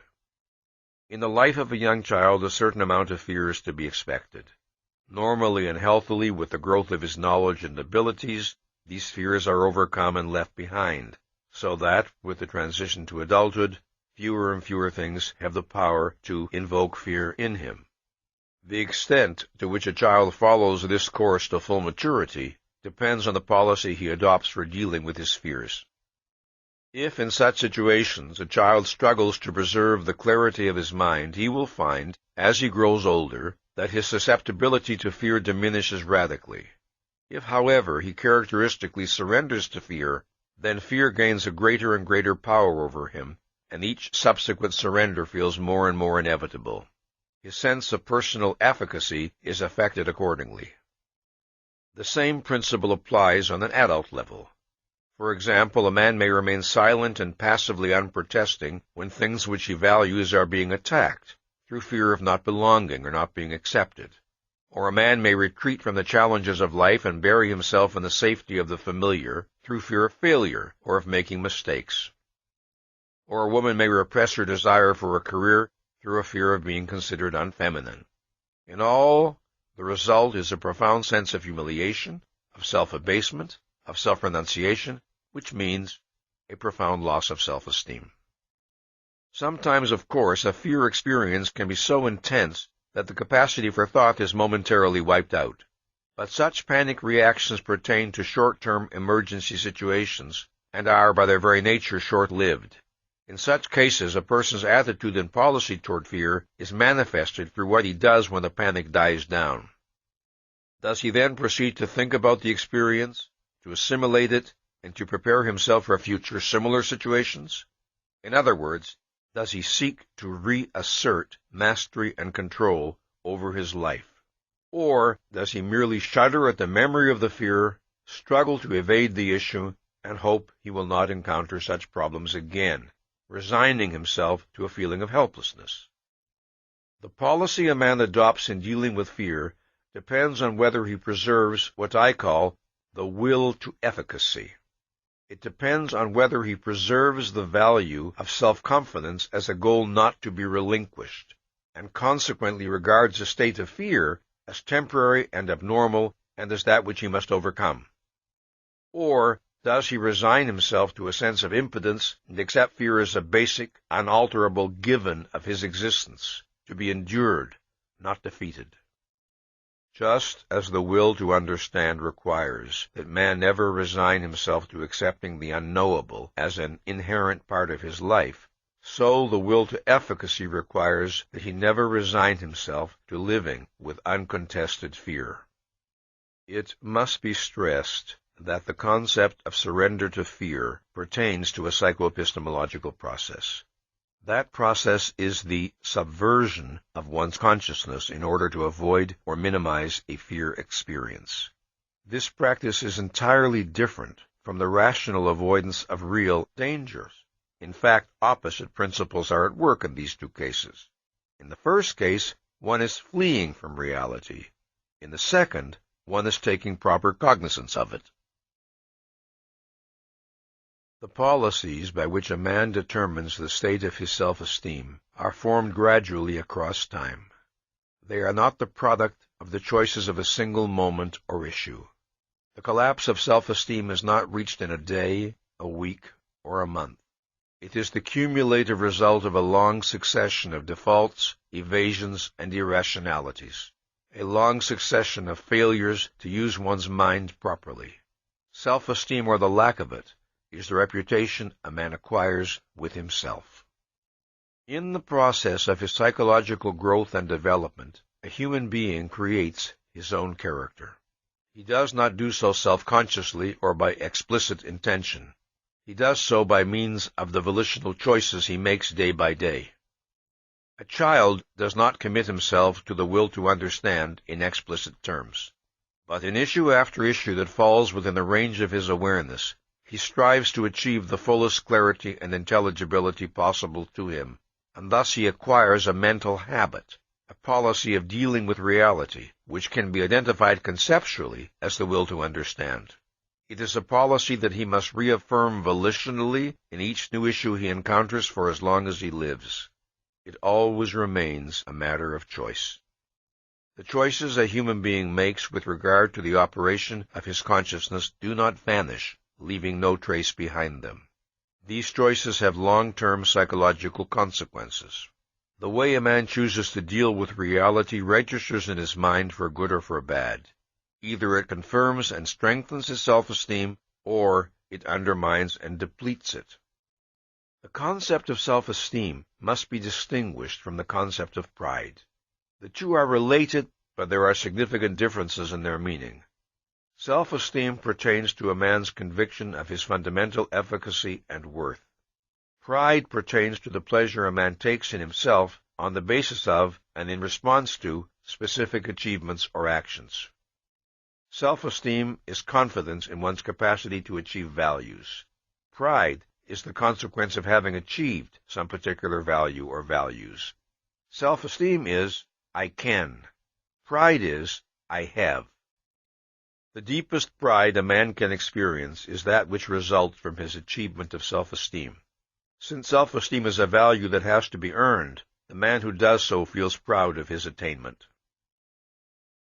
If, in spite of his best efforts, a man fails in a particular undertaking, he does not experience the same emotion of pride that he would feel if he had succeeded. But, if he is rational, his self-esteem is unaffected and unimpaired. His self-esteem is not, or should not be, dependent on particular successes or failures, since these are not necessarily in a man's direct or exclusive control. The failure to understand this principle causes an incalculable amount of unnecessary anguish and self-doubt. If a man judges himself by criteria that entail factors outside his control, the result is a precarious self-esteem that is in chronic jeopardy. For example, a man may find himself in a situation where it would be highly desirable for him to possess certain knowledge, but he does not possess it. This is not because of evasion or irresponsibility, but because he had seen no reason to acquire it, or had not known how to acquire it, or because the means to acquire it were not available to him. Now in reason, such a man has no grounds to reproach himself for inadequacy, yet he does so, telling himself that somehow he should know the things he does not know, and his self-esteem suffers accordingly. One of the worst wrongs a man can do to himself is to accept an unearned guilt on the premise of a somehow. Somehow I should know. Somehow I should be able to do it. This, when there is no cognitive content to that somehow, only an empty, undefined charge supported by nothing. There is one reason in particular why many men are susceptible to this error. Although a man may be blameless in the present situation, previous irrationalities and failures to think may have led to a general sense of self-distrust, so that he never feels fully certain of his moral status. The solution to this problem lies in recognizing this form of uncertainty for what it is, identifying it as a symptom, and striving to be objective and factual in one's self-appraisal. The struggle to achieve a rational policy in dealing with guilt will in itself contribute to the regaining or strengthening of self-esteem. In analyzing the psychology of self-esteem, one of the most important aspects to consider is the relationship of self-esteem to productive work, and more broadly, to the growth and exercise of a man's mental abilities. When I discussed earlier the concept of efficacy, I was speaking of what might be called metaphysical efficacy. This is the kind of efficacy which pertains to a man's basic relationship to reality and reflects the reality-oriented nature of his thinking processes. But there is another sense in which the concept of efficacy may be used. It may refer to a man's effectiveness in specific areas of endeavor, resulting from particular knowledge and skills he has acquired. I shall designate this latter type as particularized efficacy. The kinds of particularized efficacy men acquire, the specific skills they attain, vary according to their interests, values, context, and knowledge. By contrast, metaphysical efficacy is not confined to any particular form of activity. It is applicable to every form of rational endeavor. Self-esteem is not a value which, once achieved, is maintained effortlessly and automatically thereafter. As in the case of every value of a living organism, action is necessary not only to gain it, but also to keep it. Just as the breathing a man does today will not keep him alive tomorrow, so the thinking a man does today will not preserve his self-esteem tomorrow, if he then chooses to evade, to stagnate mentally, to arrest and subvert his rational faculty. Man maintains his metaphysical efficacy by continuing to expand his particularized efficacy throughout his life. That is, by continuing to expand his knowledge, understanding, and ability. Continual intellectual growth is a necessity of self-esteem, as it is a necessity of man's life. When man discovered how to make fire to keep himself warm, his need of thought and effort was not ended. When he discovered how to fashion a bow and arrow, his need of thought and effort was not ended. When he discovered how to build a shelter out of stone, then out of brick, then out of glass and steel, his need of thought and effort was not ended. When he moved his life expectancy from 19 to 30 to 40 to 60 to 70, his need of thought and effort was not ended. So long as he lives, his need of thought and effort is never ended. The desire to grow in knowledge and skills, in understanding and control, is the expression of a man's commitment to the life process and to the state of being human. If and when a man decides that, in effect, he has thought enough, that no further learning is necessary, that he has nowhere to go and nothing to achieve, then he has decided, In fact, whether he recognizes it or not, that he has lived enough. Stagnant passivity and self-esteem are incompatible. The foregoing should not be taken to mean that for the psychologically healthy man, life consists exclusively of problem-solving, productive work, and the pursuit of long-range goals. No. Leisure, recreation, love, and human companionship are vital elements in human existence. But productive work is the process through which a man achieves that sense of control over his life which is the precondition of his being able fully to enjoy the other values possible to him. The man whose life lacks direction or purpose, the man who has no productive aim, necessarily feels helpless and out of control. The man who feels helpless and out of control feels inadequate to and unfit for existence. And the man who feels unfit for existence is incapable of enjoying it. A productive purpose is a psychological need. To live purposefully and productively is a requirement of psychological well-being. The earliest self-generated pleasure of a human being's life is the pleasure of gaining a sense of control, a sense of efficacy. As the child learns to move his body, to crawl, to bang a spoon against a table and produce a sound, to build a structure of blocks, the enjoyment he exhibits is that of a living being gaining power over its own existence. It is this form of pleasure that a psychologically healthy person never loses. It remains a central motive of his life. This attitude accounts for the phenomenon of the mentally active man who is young at 90, just as the absence of this attitude accounts for the phenomenon of the mentally passive man who is old at 30.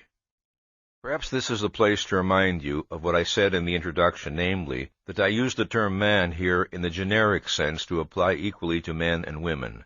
None of these observations are intended to apply exclusively to the male gender. The higher the level of a man's self-esteem, the higher the goals he sets for himself, and the more demanding the challenges he tends to seek. On any level of intelligence or ability, one of the characteristics of self-esteem is a man's eagerness for the new and the challenging, for that which will allow him to use his capacities to the fullest extent. In the same way, a fondness for the familiar, the routine, the unexacting, and a fear of the new and the difficult is almost certainly an indication of a self-esteem deficiency. It must be emphasized that productive achievement is a consequence and an expression of healthy self-esteem, not its cause. The cause of authentic self-esteem is psychoepistemological, the rational, reality-directed character of a person's thinking processes. The causal sequence is as follows. A rational psychoepistemology leads to the attainment of self-esteem. The two together lead to achievements. Achievements lead to pride. Failing to understand this causal sequence, many men make the disastrous error of attempting to base their self-esteem on how well they succeed in achieving particular productive goals. However, success of this kind is not necessarily in a man's direct or exclusive control. Since man is neither omniscient nor infallible, and since in many productive endeavors the participation of other people is involved, it is profoundly dangerous to a person's self-esteem to let his sense of personal worth depend on factors beyond his control. The possession of self-esteem does not provide a man with automatic immunity to errors that may have painful emotional consequences. Rationality does not guarantee infallibility. But a healthy self-esteem gives man a great weapon in dealing with errors. Since his own value and the efficacy of his mind are not in doubt, he is free to bring his full intellectual powers and knowledge to the task of identifying facts and dealing with problems. The foundation of his consciousness is secure, so to speak. Conversely, one of the most disastrous consequences of an impaired or deficient self-esteem is that it tends to hamper and undercut the efficiency of a person's thinking processes. It deprives him of the full strength and benefit of his own intelligence. There are many ways in which a deficiency in self-esteem can adversely affect a person's thinking processes. If a man who faces the basic problems of life with an attitude of, "Who am I to know? Who am I to decide?" the man is undercut intellectually at the outset. A mind does not struggle for that which it regards as impossible. If a man feels that his thinking is doomed to failure, he doesn't think, or doesn't think very persistently. If a man sees himself as helpless, ineffectual, his actions will tend to confirm and reinforce his negative self-image, thus setting up a vicious circle. By the same principle, a man who is confident of his efficacy will tend to function efficaciously. A man's self-appraisal has profound motivational consequences for good or for bad. Its most immediate impact is felt in the quality and ambitiousness of his thinking. Many men become, in effect, the psychological prisoners of their own negative self-image. They define themselves as weak or mediocre or unmasculine or cowardly or ineffectual, and their subsequent performance is affected accordingly. The process by which this occurs is subconscious. Most men do not hold their self-image in conscious, conceptual form. While men are capable of acting contrary to their negative self-image, and many men do so at least on some occasions, the factor that tends to prevent them from breaking free is their attitude of resignation toward their own state. This is a particularly tragic error. When a person suffers from low self-esteem and institutes various irrational defenses to protect himself from the knowledge of his deficiency, he necessarily introduces distortions into his thinking. Consider, for example, the case of a man who, lacking authentic self-esteem, attempts to gain a sense of personal value from the image of himself as a big operator in business, a daring and shrewd go-getter who is just one deal away from a fortune. He keeps losing money in one get-rich-quick scheme after another. He is always blind to the evidence that his plans are impractical, always boasting extravagantly, his eyes on nothing but the hypnotically dazzling image of himself as a brilliantly skillful businessman. In order to protect a view of himself that the facts of reality cannot sustain, he severs cognitive contact with reality. He moves from one disaster to another, his sight turned inward, dreading to discover that the vision of himself, which feels like a life-preserver, is in fact a noose choking him to death. There is no way to preserve the clarity of one's thinking so long as there are considerations in one's mind that take precedence over the facts of reality. Pretense, self-deception, role-playing are so much a part of most men's lives that they have virtually lost, if they ever possessed, the knowledge of what it means to have an unreserved respect for the facts of reality. That is, what it means to take reality seriously. They spend most of their lives in the subjective world of their own neurotic creation, then wonder why they feel anxiety and helplessness in the real world. The misery, frustration, and terror that characterize the psychological state of most men testify to two facts. First, that self-esteem is a basic need without which man cannot live the life proper to him, and second, that self-esteem can be achieved only by the consistent exercise of the one faculty that permits man to apprehend reality, his reason. Since self-esteem is a fundamental need of man's consciousness, men who fail to achieve self-esteem strive to fake it. They try to evade its lack and to seek protection from their state of inner dread behind the barricade of a pseudo-self-esteem. Let me explain what pseudo-self-esteem means. It is a non-rational, self-protective device to diminish anxiety and to provide a spurious sense of security, a device to assuage a need of authentic self-esteem while allowing the real causes of its lack to be evaded. A person's pseudo-self-esteem is maintained by two means, essentially. First, by evading, repressing, rationalizing, and otherwise denying ideas and feelings that could affect his self-appraisal adversely. And second, by seeking to derive his sense of efficacy and worth from something other than rationality, some alternative value or virtue which he experiences as less demanding or more easily attainable. This might include such things as doing one's duty, or being financially successful, or sexually attractive.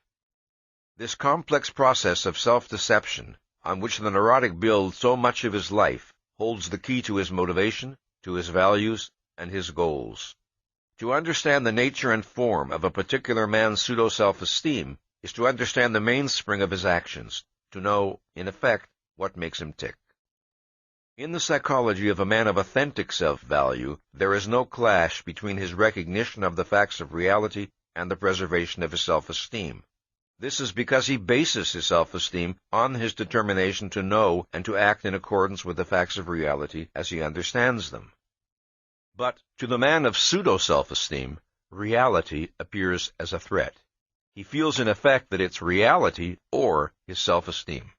This is why a man may be perfectly rational and lucid in an area that does not touch on or threaten his pseudo-self-esteem, and be flagrantly irrational, evasive, defensive, and even stupid in an area which is threatening to his self-appraisal. The process of evasion and repression is not sufficient to provide a neurotic with the illusion of self-esteem. That process is only part of the self-deception he perpetrates. The other part consists of the values he chooses as the means of achieving a sense of personal worth. In the process of choosing values, there is a fundamental difference in principle between the motivation of a man of self-esteem and a man of pseudo-self-esteem. An individual who develops healthily derives intense pleasure and pride from the work of his mind and from the achievements which that work makes possible. Feeling confident of his ability to deal with the facts of reality, he will want a challenging, effortful, creative existence.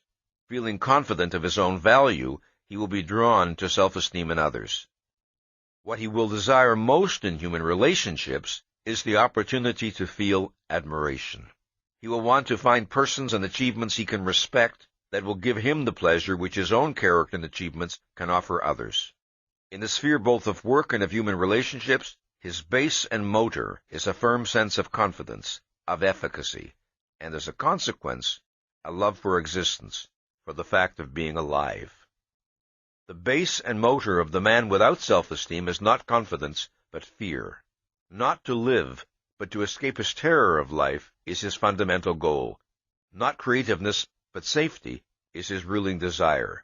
And what he seeks from others is not the chance to experience admiration, but an escape from moral values, an escape from moral judgment, a promise to be forgiven, to be accepted, to be taken care of, to be comforted and protected in a terrifying universe. A man's self-esteem or pseudo-self-esteem determines his abstract values, not the specific goals he will seek. The latter proceed from a number of factors such as a person's intelligence, knowledge, premises, and personal context. For instance, a person of high self-esteem will desire intellectually challenging work, but whether he chooses to enter business or science or art depends on narrower, less fundamental considerations. Similarly, a man of pseudo-self-esteem will desire that others protect him from reality, but a variety of factors determine whether he feels more at home among the country club set, or the academic set, or the underworld set. The principle that distinguishes the basic motivation of a man of self-esteem from that of a man of pseudo-self-esteem is the principle of motivation by love versus motivation by fear. Love of self and of existence versus the fear that oneself is unfit for existence. Motivation by confidence versus motivation by terror. To the extent that a man lacks self-esteem, he lives negatively and defensively. When he chooses his particular values and goals, his primary motive is not to afford himself a positive enjoyment of existence, but to defend himself against anxiety, against painful feelings of inadequacy, self-doubt, and guilt. Values chosen in this manner may be termed defense values. A defense value is one motivated by fear and aimed at supporting a pseudo-self-esteem. It is experienced in effect as a means of survival, as a substitute for rationality. It is an anti-anxiety device. Such a value is unhealthy, not necessarily by virtue of its nature, but by virtue of the motivation for choosing it. The value itself may not be irrational. What is irrational is the reason for its selection. Productive work, for instance, is a rational value. But escaping into work as a means of evading one's shortcomings and conflicts is obviously not rational. A significant characteristic of defense values is the unreasoning compulsiveness with which they are usually held. Men of pseudo-self-esteem cling to these values with blind tenacity and fanatical devotion as they would cling to a life-preserver in a stormy sea. Man's greatest fear is not of dying, but of feeling unfit to live. And to escape the agony of that feeling, men will pay any price. They will defy logic, they will sacrifice their practical self-interest, Sometimes they will even forfeit their life. With rare exceptions, they will pay any price except the one that could save them. They will not acknowledge the fraudulence of their defenses and work to achieve an authentic self-esteem. They will not accept the responsibility of living as rational beings. No evasion, no defense values, no strategy of self-deception can ever provide a man with a substitute for authentic self-esteem.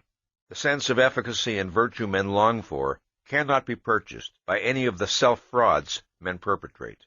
Man needs the conviction that he is right for reality, right in principle, and only a policy of rationality can achieve it. The tragedy of most men's lives comes from their attempts to escape this fact. Self-esteem is the key to man's motivation, by virtue either of its presence or of its absence. And perhaps the most eloquent testimony to the urgency of man's need for self-esteem is the terror that haunts the lives of those who fail to achieve it, the twisted paths along which that terror drives them, and the inevitable wreckage at the end. There is no object of fear more terrifying to man than fear itself, and no fear more terrifying than that for which he knows no object. Yet to live with such fear as a haunting constant of their existence is the fate of countless millions of men and women. It has been the fate of most of the human race. I do not speak of that fear which few men can escape, the fear of dictatorship, of war, of enslavement, of economic collapse, of arbitrary, unpredictable violence. Such fear can be natural and rational, a realistically appropriate response to concrete and tangible dangers. The fear of which I speak occurs without the existence of any apparent perils. Its unique characteristic is that it appears to be causeless. Its victims know only that it has struck them, but they do not know why. Project the kind of terror a man would feel while hanging by a frayed rope over an abyss. Then omit the rope and the abyss. Conceive of a person victimized by such an emotion, not while suspended precariously in space, but while safely at home in his living room or at his office. This is pathological anxiety in its acute stage. Pathological anxiety is a state of dread experienced in the absence of any actual or impending objectively perceivable threat. Pathological anxiety differs from the ordinary fears of everyday life. Ordinary fear is a proportionate and localized reaction to a concrete, external, and immediate danger, such as fear of standing in the path of an oncoming car. It differs also from normal anxiety. Normal anxiety is a feeling of helplessness and apprehension directed, like fear, toward a specific source. But the danger is less immediate than in the case of fear, and the emotion is more anticipatory, such as the feeling that might overcome a person confronted with signs of some serious illness. Normal fear and anxiety vanish when the danger is removed. They are not, in effect, a personality attribute of their possessor, but pathological anxiety is. Pathological anxiety does not always appear in an intense or violent form.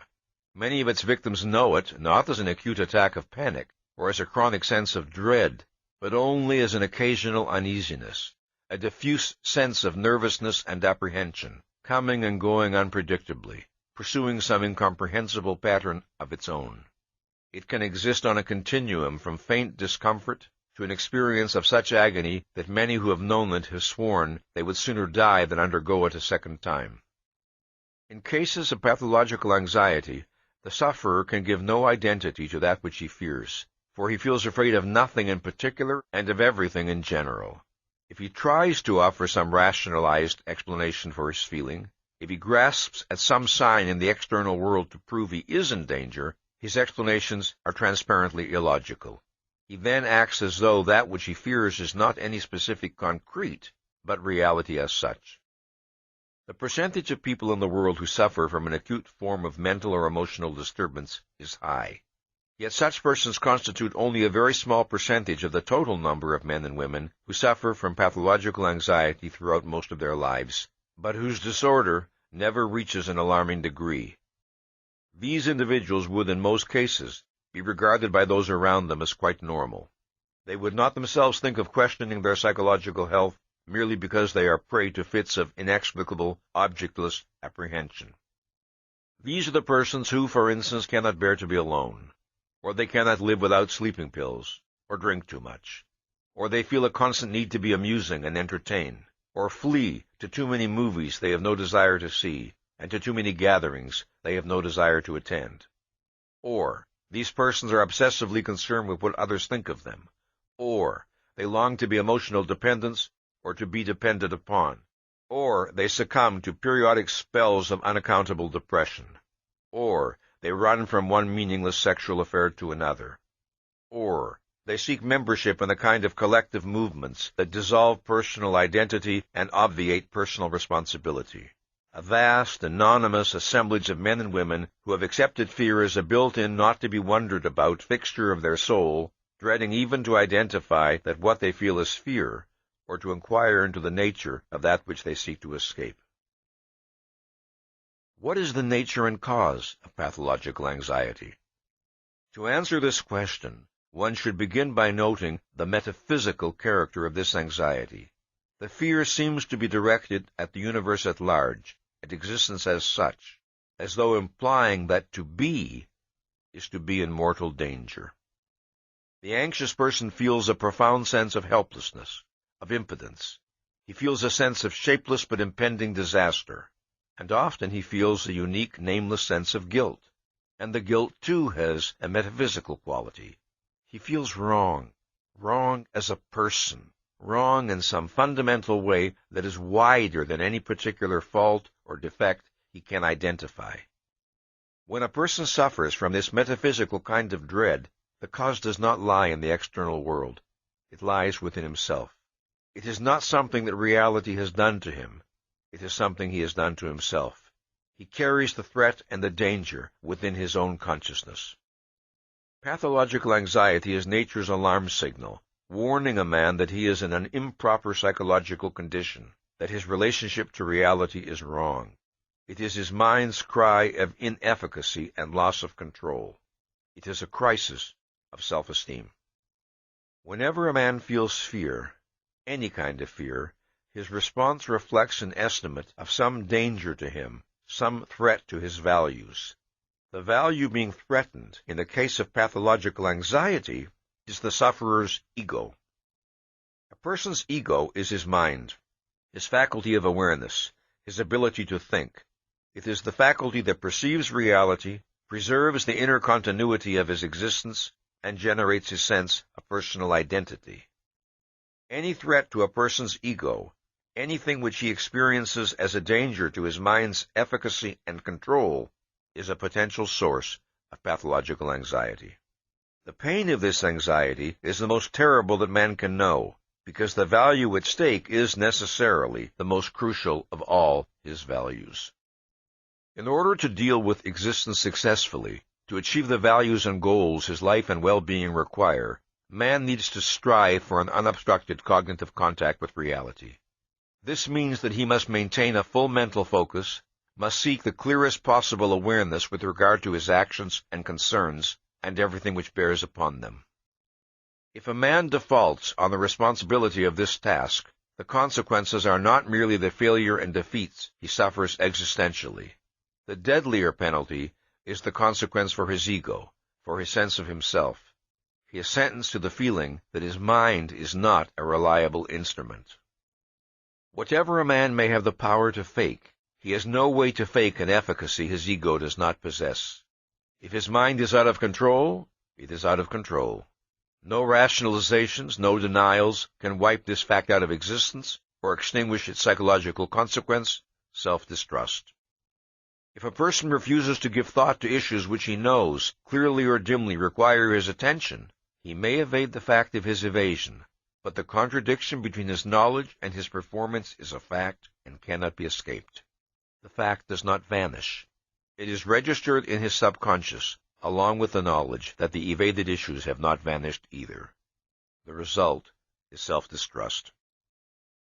If a man establishes within his consciousness the principle that it is permissible to act with his mind unfocused, that he need not know what he is doing or why, that the difficult need not be thought about, that the painful need not be faced, that the undesirable need not be acknowledged, then this is the secret knowledge about its method of functioning that a man's ego cannot escape. This is the root of self-distrust, self-doubt, and guilt. When one considers the amount of reckless irrationality that most men permit themselves and regard as normal, one does not have to be astonished by the prevalence of so-called causeless fear. If men feel anxiously uncertain of their ability to deal with the facts of existence, they have given themselves ample grounds for their feeling. But pathological anxiety, we must remember, is pathological. That is, it's symptomatic of an abnormal and unhealthy condition. A state of chronic dread is not man's natural condition. The fact that man is neither omniscient, nor omnipotent, nor infallible, nor immortal does not constitute grounds for his ego to feel overwhelmed by a sense of inefficacy. A rational person does not set his standard of efficacy in opposition to his own nature and to the nature of reality. Neither is man born with any sort of original sin. If a man feels guilty, it is not because he is guilty by nature. Sin is not original, it is originated. The problem of anxiety is psychological, not metaphysical. To the extent that a person indulges in irrational, mind-subverting psychoepistemological policies, he sentences himself to a chronic anticipation of disaster. If he fails to do the thinking his life and concerns require, he cannot escape the awareness that the range of his action exceeds the range of his thought, that challenges and demands will confront him to which he is inadequate. He feels afraid because of the thinking he failed to do, and guilty because of the knowledge that he should have done it. If he acts contrary to his convictions, if he takes actions which he regards as wrong, and or fails to take actions which he regards as right, he comes to experience the feeling not merely that his actions are wrong, but that he is wrong. He is wrong as a person, since a person's deepest sense of himself has its base and origin in his method of psychoepistemological functioning, in the processes by which his mind deals with reality. There is another related reason why a man who acts against his own moral convictions will suffer a sense of impending disaster. Whether the moral values a man accepts are rational or irrational, man cannot escape the knowledge that, in order to deal with reality successfully, in order to live, he needs some sort of moral principles to guide him. Implicit in this knowledge is the awareness that ethical principles are a practical necessity of his life on earth. A corollary of this awareness is his expectation that moral and immoral actions have consequences, even if he cannot always predict them. If he takes actions which he regards as good, he expects to benefit. If he takes actions which he regards as bad, he expects to suffer, although this expectation is often evaded and repressed.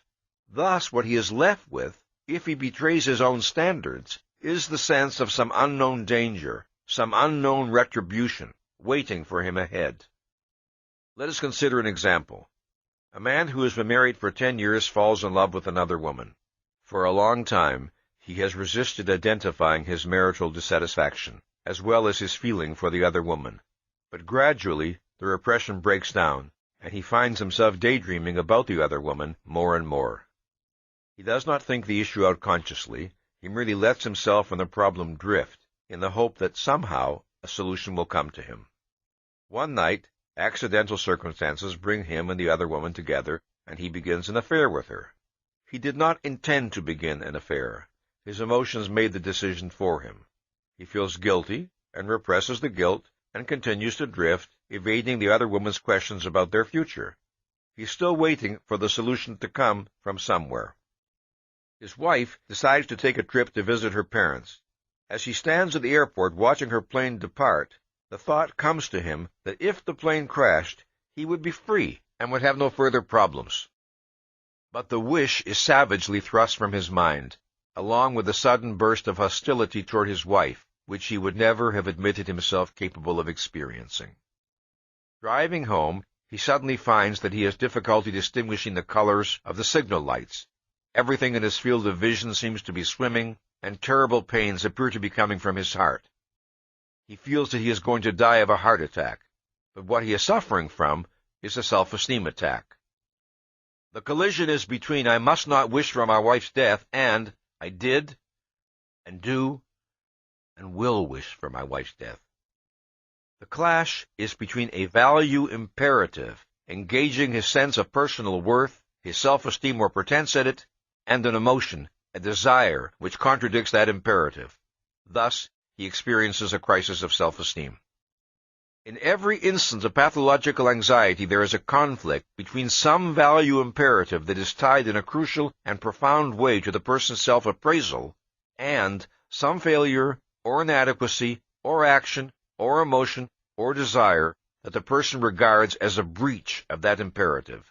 And it is a breach that the person believes expresses or reflects a basic and unalterable fact of his nature.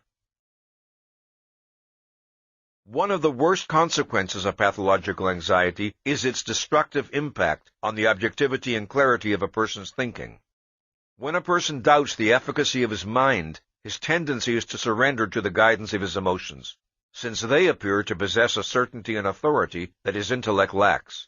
His emotions are not a substitute for rational cognition at any time, but they are never a less reliable guide than in the midst of an anxiety state.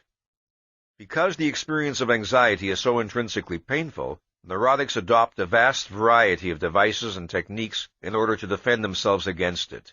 Evasion, repression, and rationalization underlie most, if not all, of such defenses. The neurotic can blank out the reality of his objectionable actions. He can repress his unresolved conflicts. He can disown his guilt feelings. He can deny or rationalize his fear. He can seek to distract himself by the frenzied pursuit of various activities. He can avoid the challenge of the unfamiliar. He can elaborate a fantasized self-image to protect him from a self-evaluation he dreads to acknowledge. Often, the repression of the anxiety problem and of the conflicts underlying it results in the formation of other neurotic symptoms. One of these symptoms is particularly worthy of attention in the present context: neurotic depression. Depression, like anxiety, can be normal or pathological. Anxiety is a response to the threatened destruction or loss of a value. Depression is a response to the accomplished destruction or loss of a value. Anxiety is anticipatory and is directed to the future. Depression is directed to the past.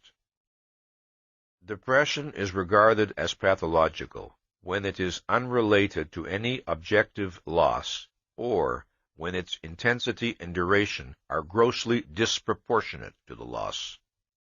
Neurotic depression is characterized by despair, passivity, a feeling that action and effort are futile, that nothing is worth doing, and by feelings of self-rejection and self-condemnation. Now, in what manner can depression relate to anxiety?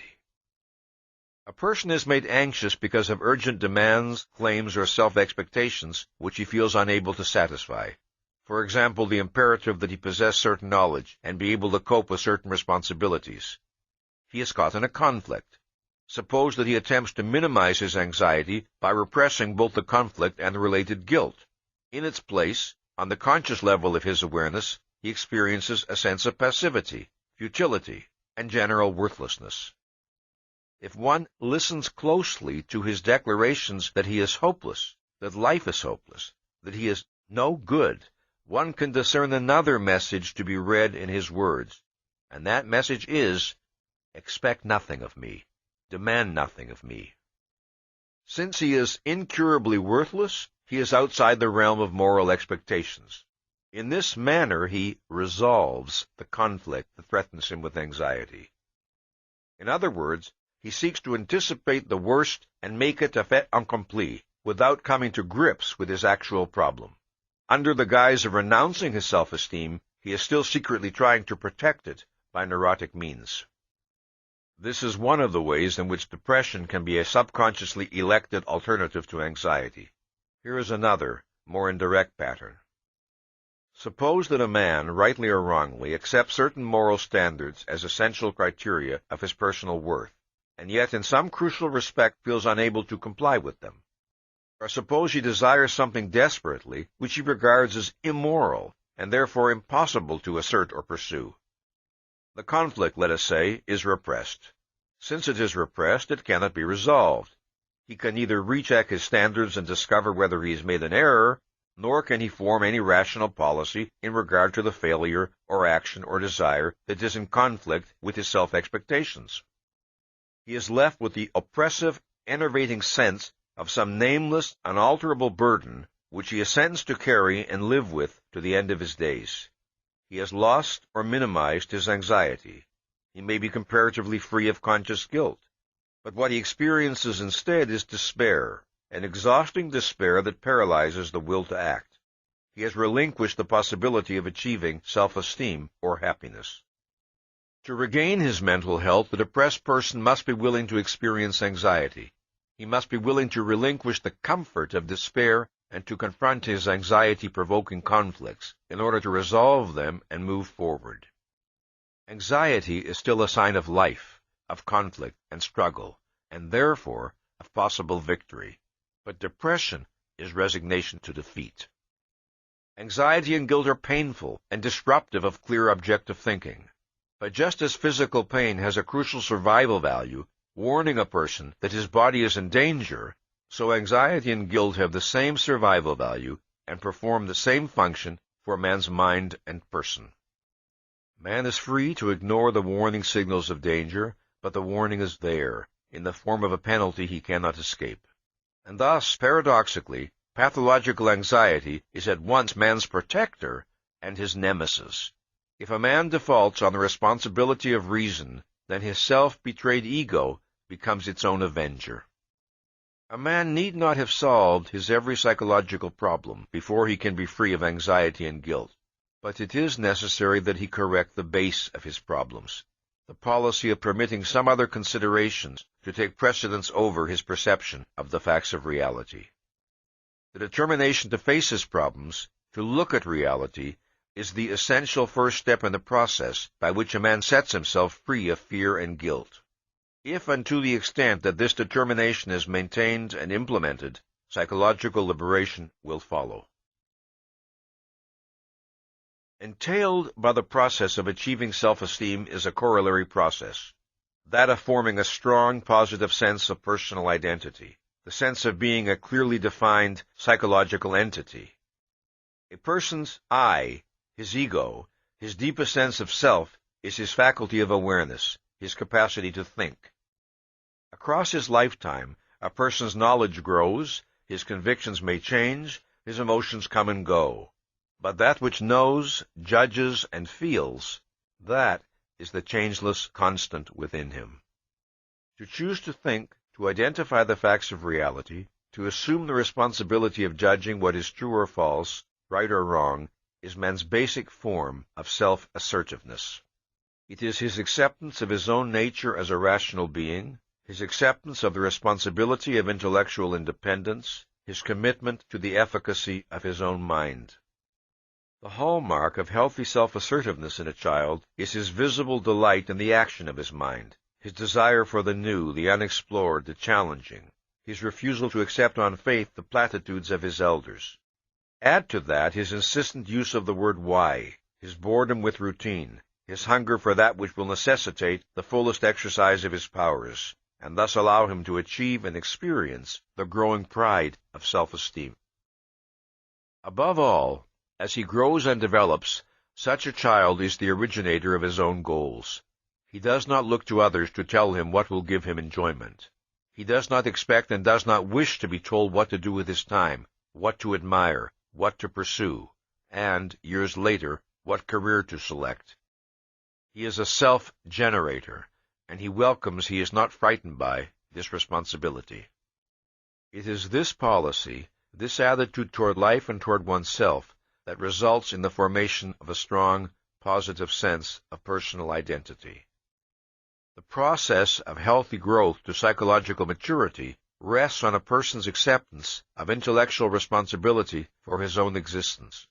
As a human being grows to adulthood, reality confronts him with increasingly more complex challenges at each succeeding stage of his development. The range of thought, knowledge, judgment, and decision-making required of him at the age of 12 is greater than that required at the age of 5. The range required at 20 is greater than that required at 12. At each stage, the responsibility demanded of him involves both cognition and evaluation. He has to acquire a knowledge of facts, and he has to pass value judgments and choose goals. The acceptance of full responsibility for this task is not automatic. The decision to function as an intellectually independent, self-responsible entity is not wired into his brain by nature. It is a challenge to which he responds positively or negatively by choice. Without ever confronting the issue in fully identified terms, the overwhelming majority of men begin retreating very early in life from the challenges of proper conceptual growth, and they die never having actualized more than a small fraction of their potential intelligence. The self-esteem deficiency expressed in the feeling of, "Who am I to know? Who am I to judge? Who am I to decide?"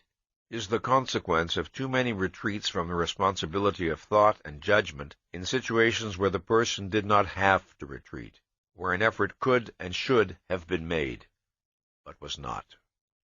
Often this policy of self-abdication is wittingly or unwittingly encouraged by parents and other elders who act in such a way as to penalize intellectual independence and initiative on the part of the child. Or the parents and other elders create an impression of such bewildering irrationality that the child simply gives up the effort to understand. By the same token, adults make a positive contribution to the child's proper development to the extent that they encourage and reward independence and self-responsibility. They also act in a consistent, predictable, intelligible manner which supports or implants in the child the conviction that he is living in a knowable world. The fear of relying on the judgment of one's own mind is felt most acutely in the realm of values, because of the direct consequences of one's judgments for one's life and well-being. The evaluative errors that men make affect them personally far more often and far more devastatingly than do most of their cognitive errors. To assume responsibility for choosing the values that guide one's life, the principles by which to act, the goals in which to seek happiness, to make such judgments alone, relying solely upon one's own reason and understanding, is to practice the ultimate form of intellectual independence, the one most dreaded by the overwhelming majority of men. Still another reason why the fear of independence is most intense in the sphere of value judgments is the fact that independence in this area is most likely to bring a person into conflict with other people. Cognitive differences do not necessarily generate personal animosity among people. Value differences commonly do. Therefore, independence in the sphere of value judgments is more demanding psychologically. Since a social form of existence is proper to man, since he has many benefits to derive from living among and dealing with his fellow men, it should be recognized that the desire to have a harmonious relationship with his fellow men is a reasonable one. It becomes unreasonable only if and when a man subordinates his mind and judgment to that desire. In other words, if he places that desire above his perception of reality. For some persons who dread intellectual self-reliance, there is still another motive involved. The process of rational thought and judgment is necessarily a process that a man performs alone. Men can learn from one another, but they cannot share the act of thinking. It is a solitary process, not a social one. There are men who dread independent thought and judgment precisely for this reason. It makes them aware of their separateness as living entities. It makes them aware of the responsibility they must bear for their own existence. It forces them to face their own being, and thus to confront the terror of their own state of non-being. To think, to judge, to choose one's values, is to be individuated, to create a distinct, personal identity. But there are many people who, in their deepest emotions, do not want personal identity, however much they may scream to their psychiatrists that they are tormented by a sense of inner emptiness. This psychology represents the most profound form of rebellion against one's nature as man, the attempt to escape the responsibility of being human. Fear of intellectual independence can exist in various degrees of intensity. What are its consequences when it is the dominant element in a person's psychology? There is no escape from the facts of reality, no escape from man's nature or the manner of survival his nature requires. Every living species that possesses awareness can survive only by the guidance of its consciousness.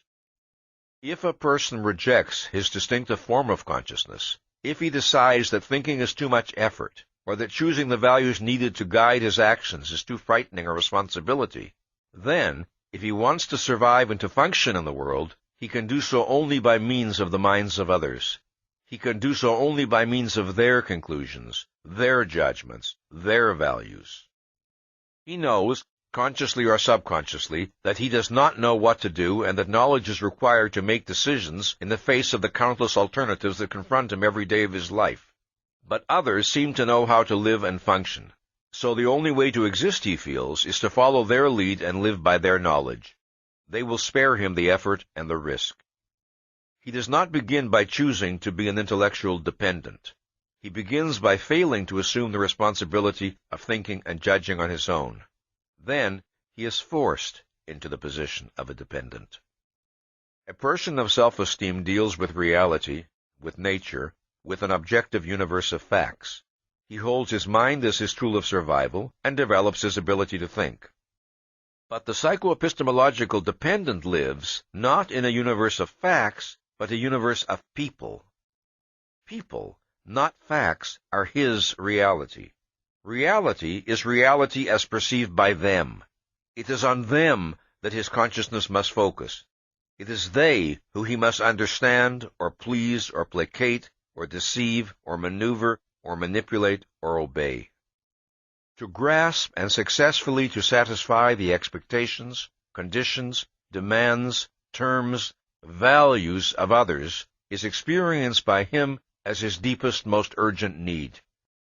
The temporary diminution of his anxiety, which the approval of others offers him, is his substitute for self-esteem. This is the phenomenon that I call social metaphysics. Remember that metaphysics is one's view of the nature of reality.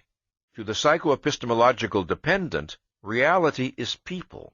In his thinking, people occupy the place which, in the mind of a rational person, is occupied by reality. Social metaphysics, then, is the psychological syndrome that characterizes a person who holds the minds of other people, not objective reality, as his ultimate frame of reference. Since the social metaphysician's pseudo-self-esteem rests on his ability to deal with the world as perceived by others, his fear of disapproval or condemnation is the fear of being pronounced inadequate to reality, unfit for existence, devoid of personal worth. In order to belong with others, the social metaphysician is willing to belong to them. Since, however, he is seeking a manner of survival improper to man by nature, he condemns himself to chronic insecurity and to a fear of other men that is profoundly humiliating. The nature of his humiliation and fear, however, are seldom identified by him, because he would find it too degrading. Most often he seeks to protect his pseudo-self-esteem by evading the humiliation and rationalizing the fear. Such men, prompted by a fear they dare not acknowledge and so cannot overcome, invent non-existent dangers or grossly exaggerate minor ones, betray their own minds, sell out whatever authentic rationality they possess, and they acquire a vested interest in believing that men are unavoidably evil, that human existence is evil, that the good has no chance on earth. Consider the case of a successful playwright who selects some important theme as the subject of a play, a theme deserving a serious, dramatic presentation, and then realizes that his viewpoint will antagonize a great many people. He decides, therefore, to write the play as a comedy, making good-natured fun of the things he regards as evil, counting on his humor to prevent anyone from taking his view seriously and being offended or antagonized. He does not tell himself that he dreads to be regarded as unfashionable. Instead, he tells himself that serious plays dealing with controversial ideas are non-commercial. But he cannot entirely elude the knowledge that he has sold out the motive that prompted his desire to write the play in the first place.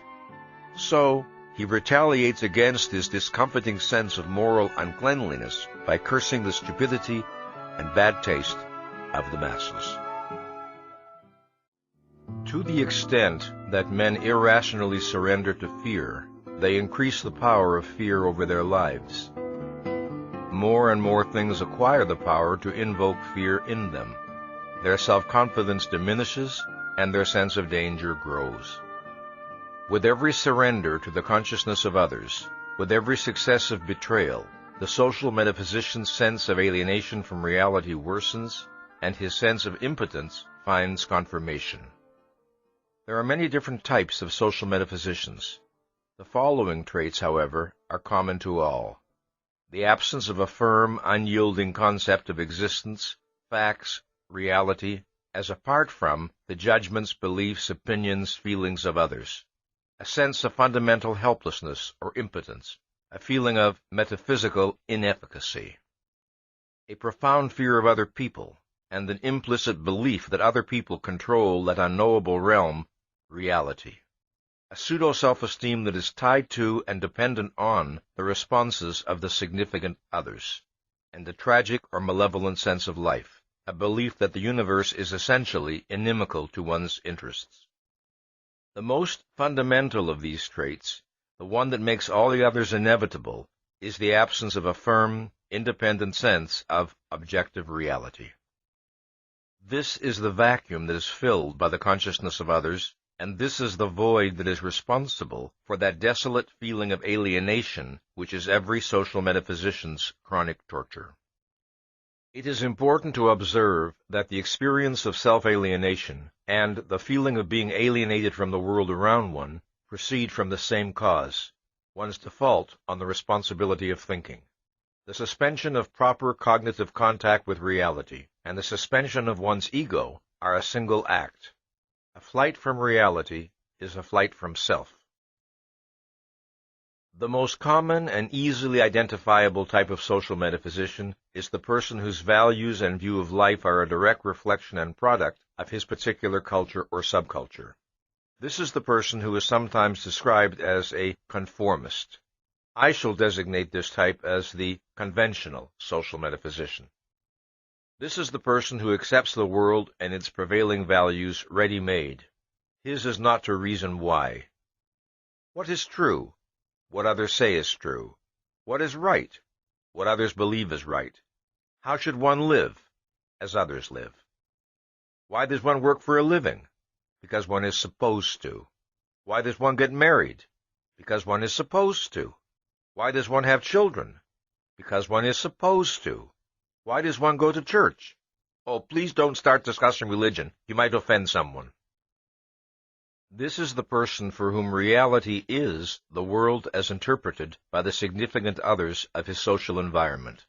This is the person whose sense of identity and personal worth is a function of his ability to satisfy the values, terms, and expectations of others as he imagines them. This is the type of man without whom no dictatorship could establish itself or remain in existence. He is the man who, in response to advanced signs of danger, closes his eyes. This, lest he be compelled to pass independent value judgments and to recognize that his world is not safe, that action and protest are demanded of him, that the policies and goals of his leaders are evil, and that the significant others are wrong.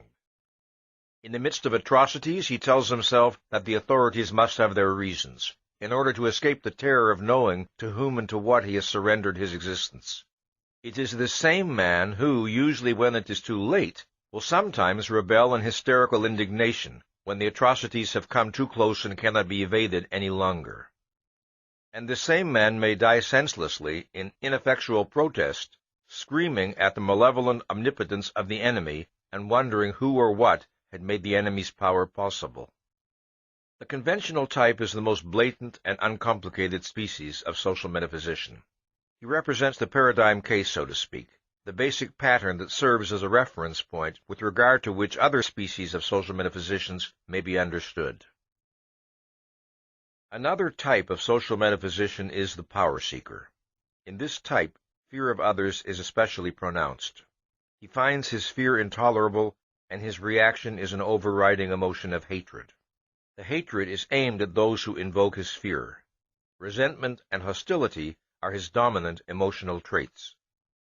The power-seeking social metaphysician feels too unsure of his ability to gain the love and approval he desires. His sense of inferiority is overwhelming, and the humiliation of his dependence infuriates him. He longs for an escape from the uncertainty of free market social metaphysical competition, where he must win men's voluntary esteem. He wants to deceive, to manipulate, to coerce the minds of others, to leave them no choice in the matter. He wants to reach a position where he can command respect, obedience, love. As an example, consider King Frederick Wilhelm of Prussia, who would beat his subjects while shouting at them, "You must not fear me, you must love me." This is the psychology of any dictator, from Hitler to Stalin to Khrushchev to Castro to Mao. Fear is the emotion which power-seeking social metaphysicians understand best. The absence of fear in any person they deal with robs them of their delusion of efficacy. Their sense of personal identity tends to evaporate in such a person's presence. Faced with the question, what am I to do with my life, or what will make me happy, the conventional social metaphysician seeks the answer among the standard values of his culture: respectability, financial success, marriage, family, professional competence, and so on.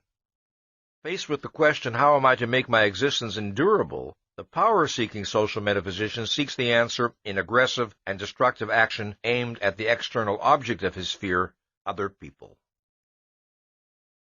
Consider next the psychology of what I call the spiritual social metaphysician. This type does not seek to please and placate people in the manner of a conventional social metaphysician, or to gain power over them like a power seeker. This type often does virtually nothing at all. His chief virtue, he proclaims or implies, is that he is too good for this world. He must not be expected to conform to conventional standards. He must not be expected to achieve anything tangible. His friends and acquaintances must love and respect him, not for anything he does, but for what he is. The spiritual social metaphysician's claim to esteem rests on his alleged possession of a superior kind of soul, a soul that is not his mind, not his thoughts, not his values, not anything specifiable, but an ineffable composite of undefinable longings, incommunicable insights, and impenetrable mystery. If and when he fails to receive the acceptance and esteem he craves, he explains to himself that people are not fine enough to appreciate the real him. He may even prefer to be alone, to avoid people, the better to dream undisturbed about how he would be admired and loved if only people knew what he was really like deep inside. It should be added that there are moments when the thought of people knowing what he is really like fills him with terror. An overactive fantasy life is often characteristic of this type.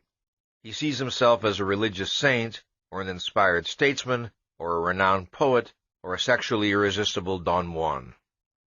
The extreme case of this mentality is a subtype which may be designated as the religious fanatic social metaphysician.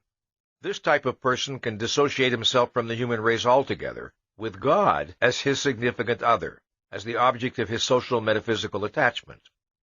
Having despaired of impressing his fellow men, it is God whom he seeks to impress. Since God cannot frown at him, or snub him socially, or inquire as to why he doesn't get a job, the religious fanatic type is free to imagine that God is smiling down at him, blessing and protecting him, responding to the true nobility of his soul, which everyone on earth is too superficial or corrupt to do. Then there is the independent social metaphysician.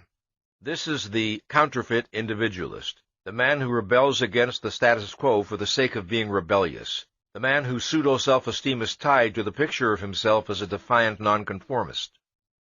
This is the rebel who fulfills his concept of profundity and self-expression by proclaiming that everything stinks. This is the nihilist, this is the hippie, this is the quote-unquote individualist who proves it by scorning money, marriage, jobs, baths, and haircuts.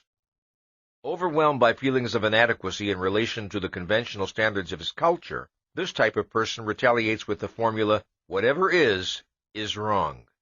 Overwhelmed by the belief that no one can possibly like or accept him, he goes out of his way to insult people, lest they imagine that he desires their approval. Overwhelmed with humiliation at feeling himself an outcast, he struggles to conquer his sense of non-identity by maintaining that to be an outcast is proof of one's superiority. While he may profess devotion to some particular idea or goal, his primary motivation is negative rather than positive. He is against rather than for. He does not originate or struggle for positive values of his own, he merely rebels against the values and standards of others. This, as if the absence of passive conformity, rather than the presence of independent rational judgment, were the hallmark of self-reliance and spiritual sovereignty. It is by means of this delusion that he seeks to escape the fact of his inner emptiness. There is, finally, a type of social metaphysician that differs in important respects from all the foregoing varieties I have described. I call this type the ambivalent social metaphysician. This is the person who has still preserved a significant degree of intellectual sovereignty. The ambivalent type seldom dares to question the fundamental values of his social environment, but he is often indifferent to these values, paying them only perfunctory respect. In the areas of life to which these values pertain, he does not assert counter-values of his own. He merely withdraws, surrendering those aspects of reality to others. He tends to restrict his activity and concern to the sphere of his work, where his self-reliance and sovereignty are greatest. His superiority to other social metaphysicians is evidenced not only by his greater independence, but also by his desire to earn the esteem he longs for, by his relative inability to find real pleasure in an admiration not based on standards he can respect, and by his tortured disgust at his own fear of the disapproval of others. Among this type one will find men of distinguished achievements and outstanding creative originality, men whose treason and tragedy lie in the contrast between their private lives and their lives as creators. These are the men who have the courage to challenge the cognitive judgments of world figures, but lack the courage to challenge the value judgments of the folks next door. It must be understood that none of the social metaphysical types I have described are intended to represent mutually exclusive categories. Any particular social metaphysician may possess characteristics of several types. The purpose of such a typological description is to isolate certain dominant trends among social metaphysicians. The forms that social metaphysics can take are virtually unlimited, but if one grasps the principles involved, one will be better able to understand the appalling consequences to which such social metaphysics leads. It has been barely possible here to hint at those consequences. The full story cannot be told in so brief a discussion, but it is written in blood across the pages of history. Now, let's examine the psychology of sex and romantic love and their relationship to self-esteem. The two sources of greatest potential happiness for human beings are productive work and romantic love. Through the productive use of his mind, man gains control over his existence and experiences the pleasure and pride of efficacy. Through romantic love, man gains the ultimate emotional reward of his efficacy and worth, not merely as a producer, but as a person, the reward and celebration of himself and of what he has made of himself, that is, of the kind of character and soul he has created. The experience of romantic love answers a profound psychological need in people, but the nature of that need cannot be understood apart from an understanding of a wider need, that is, man's need of human companionship, of human beings he can respect, admire, and value, and with whom he can interact intellectually and emotionally. Everyone is aware of the desire for companionship, for someone to talk to be with, to feel understood by, to share important experiences with, the desire for emotional closeness with another human being. What is the nature of the psychological need that generates this desire? I shall begin by giving an account of two events that were crucial in leading me to the answer, because I believe this will help you to understand the issues involved. One afternoon, while sitting alone in my living room, I found myself contemplating with pleasure a large philodendron plant standing against a wall. It suddenly occurred to me to ask, what is the nature of this pleasure? What is its cause? Essential to my enjoyment was the knowledge that the plant was healthfully and glowingly alive. There was the feeling of a bond, almost a kind of kinship, between the plant and me. In the midst of inanimate objects, we were united in the fact of possessing life. Suppose, I thought, one were on a dead planet where one had every material provision to ensure survival, but where nothing was alive. Then suppose one came upon a living plant. surely one would greet the sight with eagerness and pleasure. Why? Because, I realized, all life by its very nature entails a struggle, and struggle entails the possibility of defeat. Man finds pleasure in seeing concrete instances of successful life, as confirmation of his knowledge that successful life is possible. It is, in effect, a metaphysical experience. If such is the value that a plant can offer to man, I wondered, then cannot the sight of another human being offer man a much more intense form of that experience? The next crucial step in my thinking occurred on an afternoon when I sat on the floor playing with my dog, a wire-haired fox terrier named Mutnik. We were boxing with each other in mock ferociousness. What I found delightful and fascinating was the extent to which Mutnik appeared to grasp the playfulness of my intention. She was snarling and snapping and striking back, while being unfailingly gentle in a manner that projected total, fearless trust. The event was not unusual. It is one with which most dog owners are familiar. But a question suddenly occurred to me. Why am I having such an enjoyable time? What is the nature and source of my pleasure? Part of my response, I recognized, was simply the pleasure of watching the healthy self-assertiveness of a living entity. But the essential factor causing my response pertained to the interaction between the dog and myself, the sense of interacting and communicating with a living consciousness. Suppose I were to view Mutnik as an automaton without consciousness or awareness, and to view her actions and responses as entirely mechanical. Then my enjoyment would vanish. The factor of consciousness was of primary importance. Then I thought, suppose I were left on an uninhabited island. Would not the presence of Mutnik be an enormous value to me? Obviously it would. Because she could make a practical contribution to my physical survival? Obviously not. Then what value did she have to offer? Companionship. A conscious entity with whom to interact and communicate as I was doing now. But why is that a value? The answer to this question, I realize, would explain much more than the attachment to a pet. Involved in this issue is the psychological principle that underlies man's desire for human companionship. It is the principle that would explain why a conscious entity seeks out and values other conscious entities, why consciousness is of value to consciousness. When I identified the answer, I called it the Mutnik principle, because of the circumstances under which it was discovered. Now let us consider the nature of this principle. My feeling of pleasure in playing with Mutnik contained a particular kind of self-awareness. The self-awareness came from the nature of the feedback Mutnik was providing. From the moment I began to playfully box, she responded in an equally playful manner. She conveyed no sign of feeling threatened. She projected an attitude of trust and pleasurable excitement. The effect of Mutnik's behavior was to make me feel seen, to make me feel psychologically visible. Mutnik was responding to me not as to a mechanical object, but as to a person. What is significant is that Mutnik was responding to me as a person in a way that I regarded as objectively appropriate. Had she responded with fear and an attitude of cowering, I would have experienced myself as being misperceived by her and would not have felt pleasure. Now, why does man find pleasure in the experience of self-awareness and psychological visibility that the appropriate feedback from another consciousness can evoke?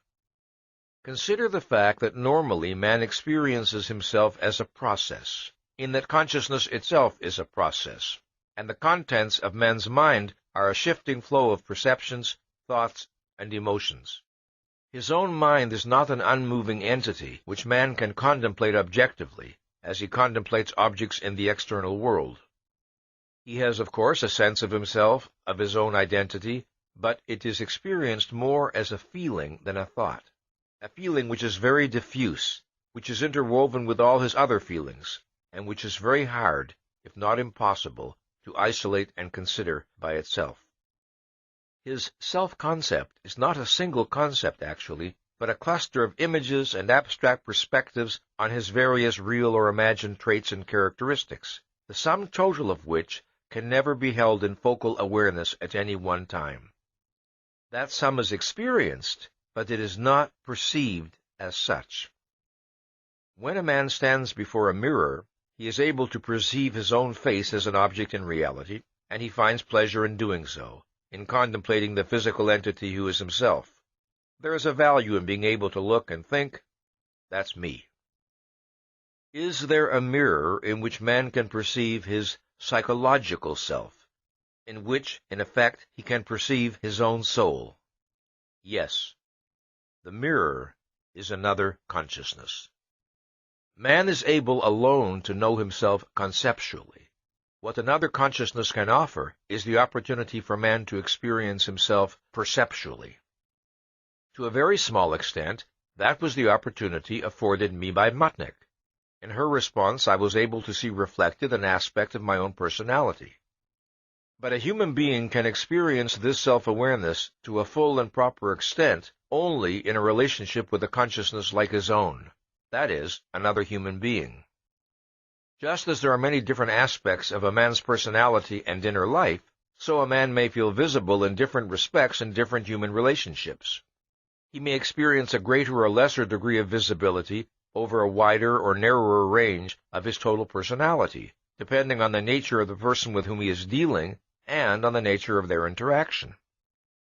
The mere fact of holding a conversation with another human being entails a marginal experience of visibility, if only the experience of being perceived as a conscious entity. However, in a close human relationship, with a person one deeply admires and cares for, one expects a far more profound visibility involving highly individual and intimate aspects of one's inner life. A friend, said Aristotle, is another self. It was an apt formulation. A friend reacts to a man as the man would react to himself in the person of another.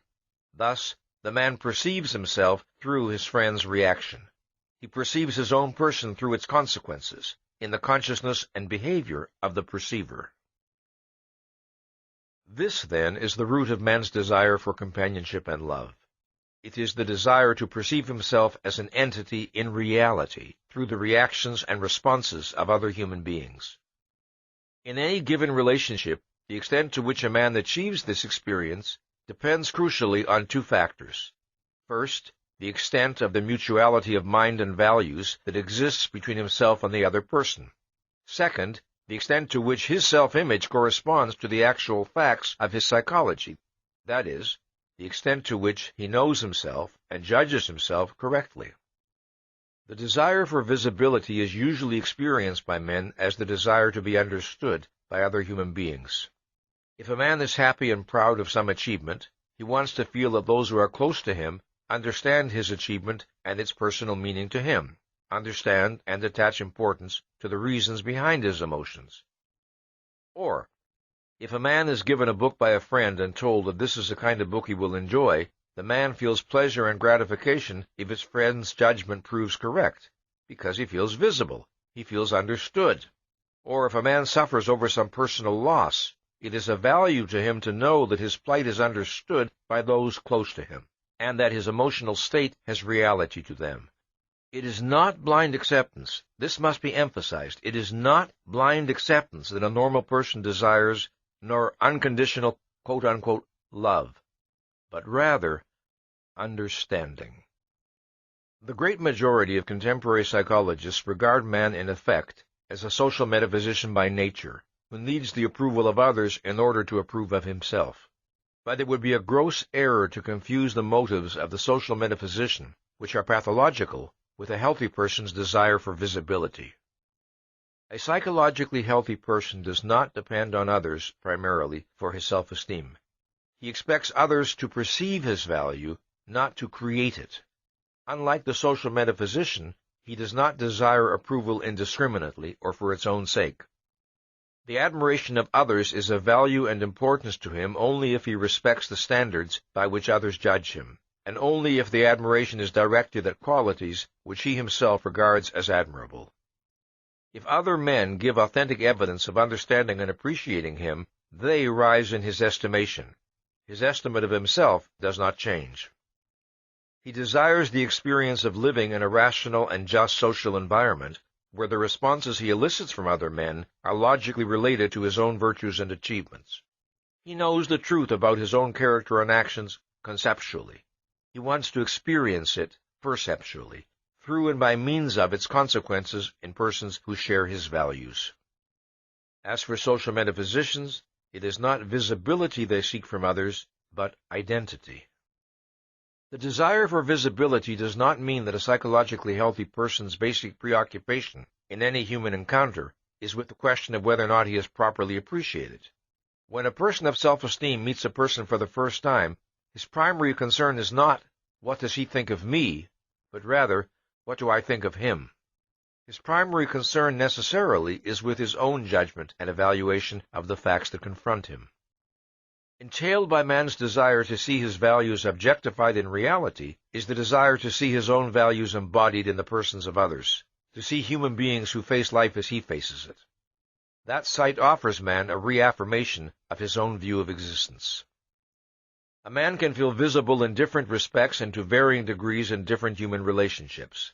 A relationship with a casual stranger does not afford man the degree of visibility he experiences with an acquaintance. A relationship with an acquaintance does not afford man the degree of visibility he experiences with an intimate friend. But there is one relationship which is unique in the depth and comprehensiveness of the visibility it entails: romantic love. Contained in every human being's self-concept is the awareness of being male or female. One's sexual identity, the way one psychologically experiences one's maleness or femaleness, is normally an integral and intimate part of one's experience of personal identity.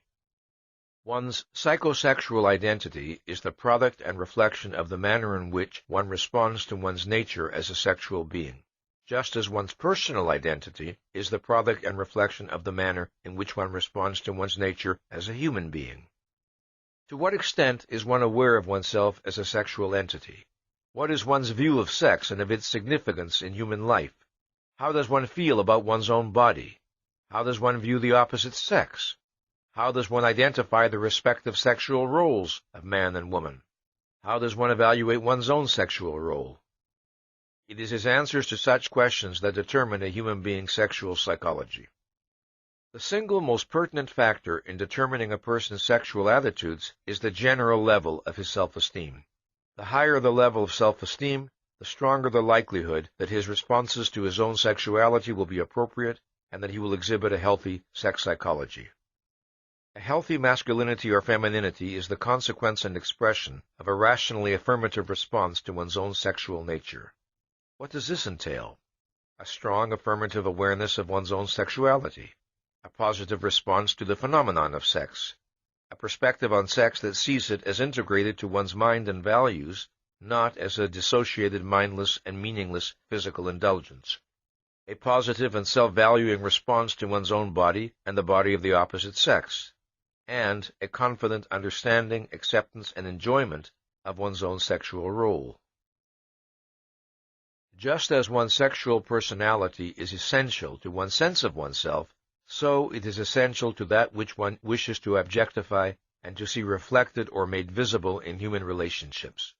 The experience of full visibility and full self-objectification entails being perceived and perceiving oneself not merely as a certain kind of human being, but as a certain kind of man or woman. It should be clear why the optimal experience of visibility and self-objectification requires interaction with a member of the opposite sex. One's sexual personality can be perceived and appreciated abstractly by one's friend, but it cannot be of great personal importance to him. A member of the opposite sex, with whom one enjoys a strong mutuality of mind and values, is capable of perceiving and personally responding to one in both areas. Romantic love, then, involves one's sense of visibility, not merely as a human being, but as a man or a woman. I want to stress that this experience of full visibility exists only as a potential in relation to the opposite sex, not as an automatic actuality. Whether or not a man and woman of the same basic values and sense of life will respond fully and personally to each other depends on many factors. These may include the context or circumstances in which their relationship occurs, the nature of their respective interests, the presence or absence on either side of emotional involvements elsewhere, the presence or absence of repression in one or both, and so on. Further, a man and woman may be in love while not enjoying a full unity of mind and values if there are major and basic areas of affinity and mutuality between them. Even if they do not feel optimally visible to each other, they may feel visible to a significant and enjoyable extent. Let me mention, as an aside, that I am using heterosexual relationships as my basic model because that encompasses the great majority of the human race. But there is very little, if anything, I am saying about romantic love here that is not equally applicable to gay relationships. Love is an emotional response that involves two basic related aspects. One regards the loved object as possessing or embodying qualities that one values highly, and, as a consequence, one regards the loved object as a source of pleasure. This applies to any category of love, not only romantic love. In the case of romantic love, which is the most intense, positive emotional response one human being can offer another, one sees the loved object as possessing or embodying one's highest values and as being crucially important to one's personal happiness. Further, one sees the loved object as being crucially important to one's sexual happiness. This is one of the defining characteristics of romantic love. It is in a person's romantic sexual choices that his view of himself and of existence stands eloquently revealed. A man falls in love with and sexually desires the woman who reflects his deepest values. A man of self-esteem, a man in love with himself and with life, feels an intense need to find human beings he can admire, and to find a spiritual equal whom he can love. The quality that will attract him most is self-esteem and an unclouded sense of the value of existence. To such a man, sex is an act of celebration. Its meaning is a tribute to himself and to the woman he has chosen, the ultimate form of experiencing concretely and in his own person the value and joy of being alive. The need for such an experience is inherent in man's nature. But if a man lacks the self-esteem to earn it, he attempts to fake it. He chooses his partner subconsciously by the standard of her ability to help him fake it, to give him the illusion of a self-value he does not possess, and of a happiness he does not feel. The same principle, of course, applies to a woman's romantic sexual choices. More than any other relationship, romantic love involves the objectification of one's self-value. Romantic love involves fundamental visibility. The essence of the romantic love response is, I see you as a person, and because you are what you are, I desire you for my sexual happiness. To understand why this is the most profound personal tribute one person can pay another, and why romantic love involves the most intense expression and objectification of one's self-value, we must consider certain facts about the nature and meaning of sex. Of all the pleasures that a person can experience, sex is potentially the most intense. There are other pleasures that can last longer across time, but none that is comparable in strength and intensity. Sex is unique among pleasures in its integration of mind and body. It integrates perceptions, emotions, values, and thought. It offers an individual the most intense form of experiencing his own total being, of experiencing his deepest and most intimate sense of his self. In sex, one's own person becomes a direct, immediate source of pleasure. And since pleasure is experienced by man as the good, sex offers him the most intense and immediate form of experiencing himself as good, meaning as a value. Further, sex offers man the most intense and immediate form of experiencing life as a value. His self-esteem exists in a man's mind as an abstraction. Its meaning is that he is competent to achieve his values and therefore to achieve happiness, and that he is worthy of doing so. The pleasure he experiences in the act of sex is the direct, immediate sensory confirmation and reaffirmation of that conviction.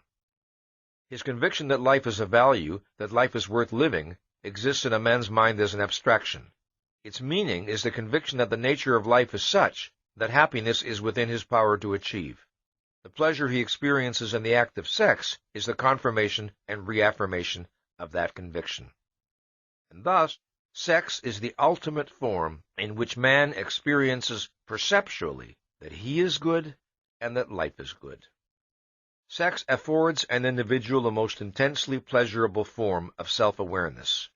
In romantic love, when a man and woman project that they desire to achieve this experience by means of each other's person, that is the highest and most intimate tribute a human being can offer or receive. That is the ultimate form of acknowledging the value of the person one desires, and of having one's own value acknowledged. It is in this sense that romantic love involves an intense objectification of one's self-value. One sees that value reflected and made visible in the romantic response of one's partner. A crucial element involved in this experience is the perception of one's efficacy as a source of pleasure to the being one loves. One feels that it is one's person, not merely one's body, that is the cause of the pleasure felt by one's partner. Thus, one sees one's own soul and its value in the emotions on the face of one's partner. If in sex one desires the freedom to be spontaneous, to be emotionally open and uninhibited, to assert one's right to pleasure, and to flaunt one's pleasure in oneself, then the person one most desires is a person with whom one feels freest to be oneself. The person one most desires is the person whom one regards as one's proper psychological mirror, the person who reflects one's deepest view of oneself and of life. That is the person who will allow one to experience optimally the things one wishes to experience in the realm of sex.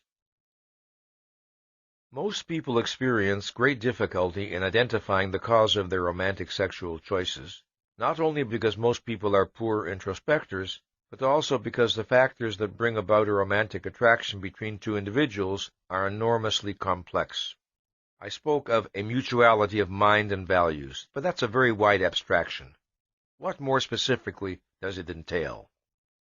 To answer that question, we must consider a concept that is basic to an understanding of romantic love, the concept of sense of life. A sense of life is the emotional form in which a person experiences his deepest view of existence and of his own relationship to existence. It is the subconsciously integrated sum of a person's broadest and deepest conclusions about the world, about life, and about himself. The formulation of a sense of life begins in early childhood, long before the child is able to think about the world and himself in philosophical terms.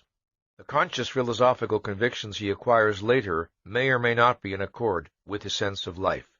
This depends on such factors as how rational he is, how conceptually reflective about his own life, and how well integrated psychologically. In the course of his development from childhood, a human being encounters certain fundamental facts of reality, facts about the nature of existence and the nature of man, to which he can respond in a variety of ways and with varying degrees of rationality and realism. It is the cumulative sum of these responses that constitutes a person's distinctive sense of life. For example, it is an inescapable fact of reality that thinking is a necessity of man's existence, that man requires knowledge, and that the acquisition of knowledge requires the effort of conceptual thought. The position a young person takes on this issue is not arrived at by explicit decision, nor by a single choice. It is arrived at by the cumulative implication of a long series of choices and responses in the face of specific situations involving the need to think. A young person may respond positively and healthily, learning to take an active pleasure in the exercise of his mind, or he may approach intellectual effort grudgingly and dutifully, viewing it in effect as a necessary evil. Or he may regard intellectual effort with lethargic resentment or fear, viewing it as an unfair burden and imposition, and determined to avoid it whenever possible. What gradually forms and hardens in his psychology is a trend, a policy, a habit, a position or premise by implication. It is in this manner that all sense-of-life attitudes are formed. The cumulative result of such responses is a generalized feeling about oneself, about existence, and about one's relationship to existence. A person's sense of life can reflect an unbreached self-esteem and an undiluted sense of the value of existence, the conviction that the universe is open to the efficacy of one's thought and effort, or it can reflect the torture of self-doubt and the anxiety of feeling that one lives in a universe which is both unintelligible and hostile. It can reflect a view of life as exaltation, or a view of life as tragic doom, a view of life as adventure, or a view of life as frustration, a view of life as beauty, or a view of life as sordid senselessness. It can embody eagerness and self-confidence, or self-loathing and embittered resentment, or muted wistful longing, or anguished tragic defiance, or gentle uncomplaining resignation, or aggressive impotence. A person's sense of life is of crucial importance in the formation of his basic values, since all value choices rest on an implicit view of the being who values, and of the world in which he must act.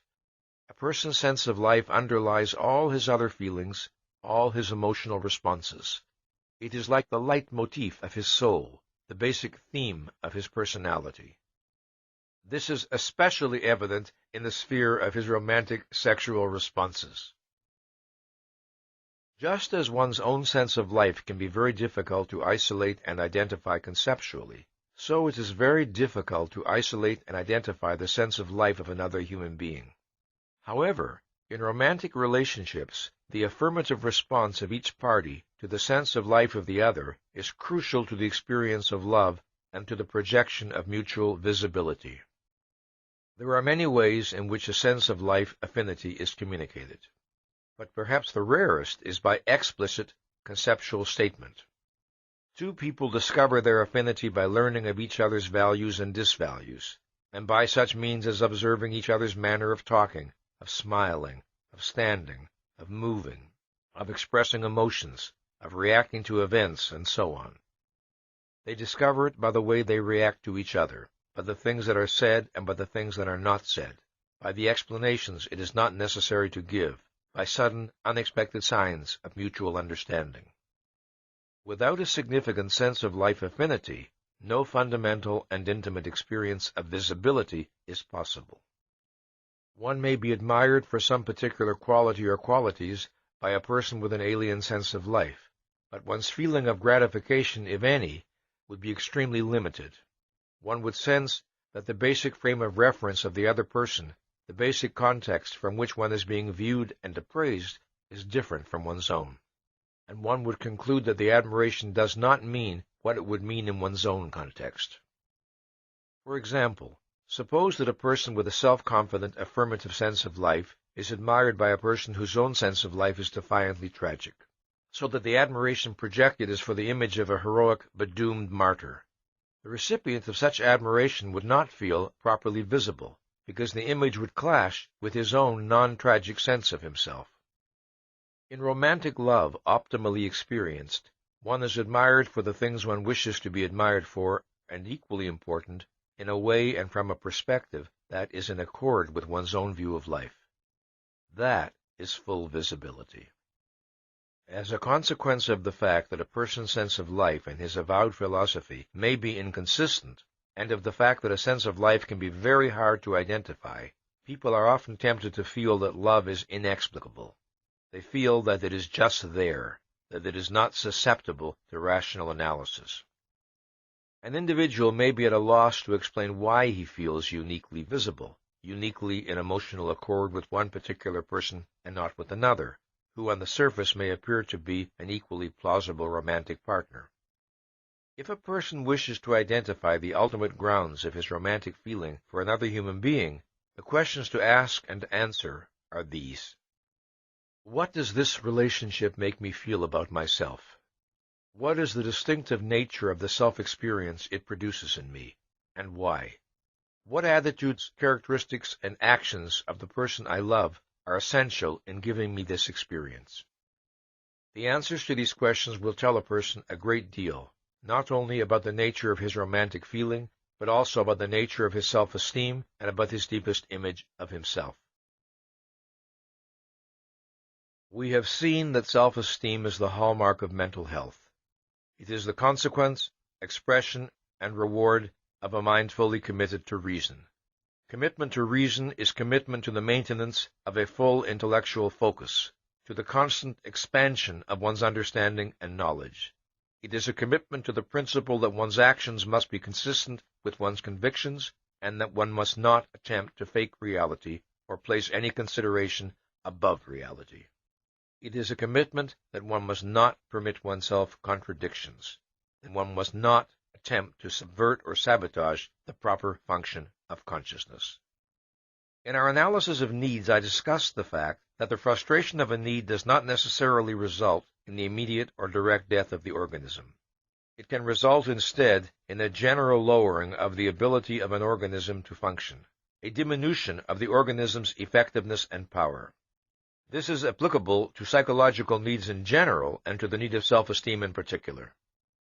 Obviously, people do not normally die from a deficiency of self-esteem, but the extent of that deficiency is the extent of their inability to live and to enjoy life. That ability or inability is measured in terms of a person's capacity to optimize his intellectual and creative potential, to translate that potential into productive achievement, to function effectively and unimpededly on the emotional as well as on the intellectual level, to love and to give objective expression to his love, and to explore the challenges and reap the rewards that human existence offers to man. In order to deal with reality successfully, to pursue and achieve the values which his life and happiness require, man needs self-esteem. He needs to be confident of his efficacy and worth. Anxiety and guilt, the antipodes of self-esteem, and the insignia of mental illness, are the disintegrators of thought, the distorters of values, and the paralyzers of action. When a person of self-esteem chooses his values and sets his goals, when he projects the long-range purposes that will unify and guide his actions, it is like a bridge thrown to the future. It is like a bridge across which his life will pass, a bridge supported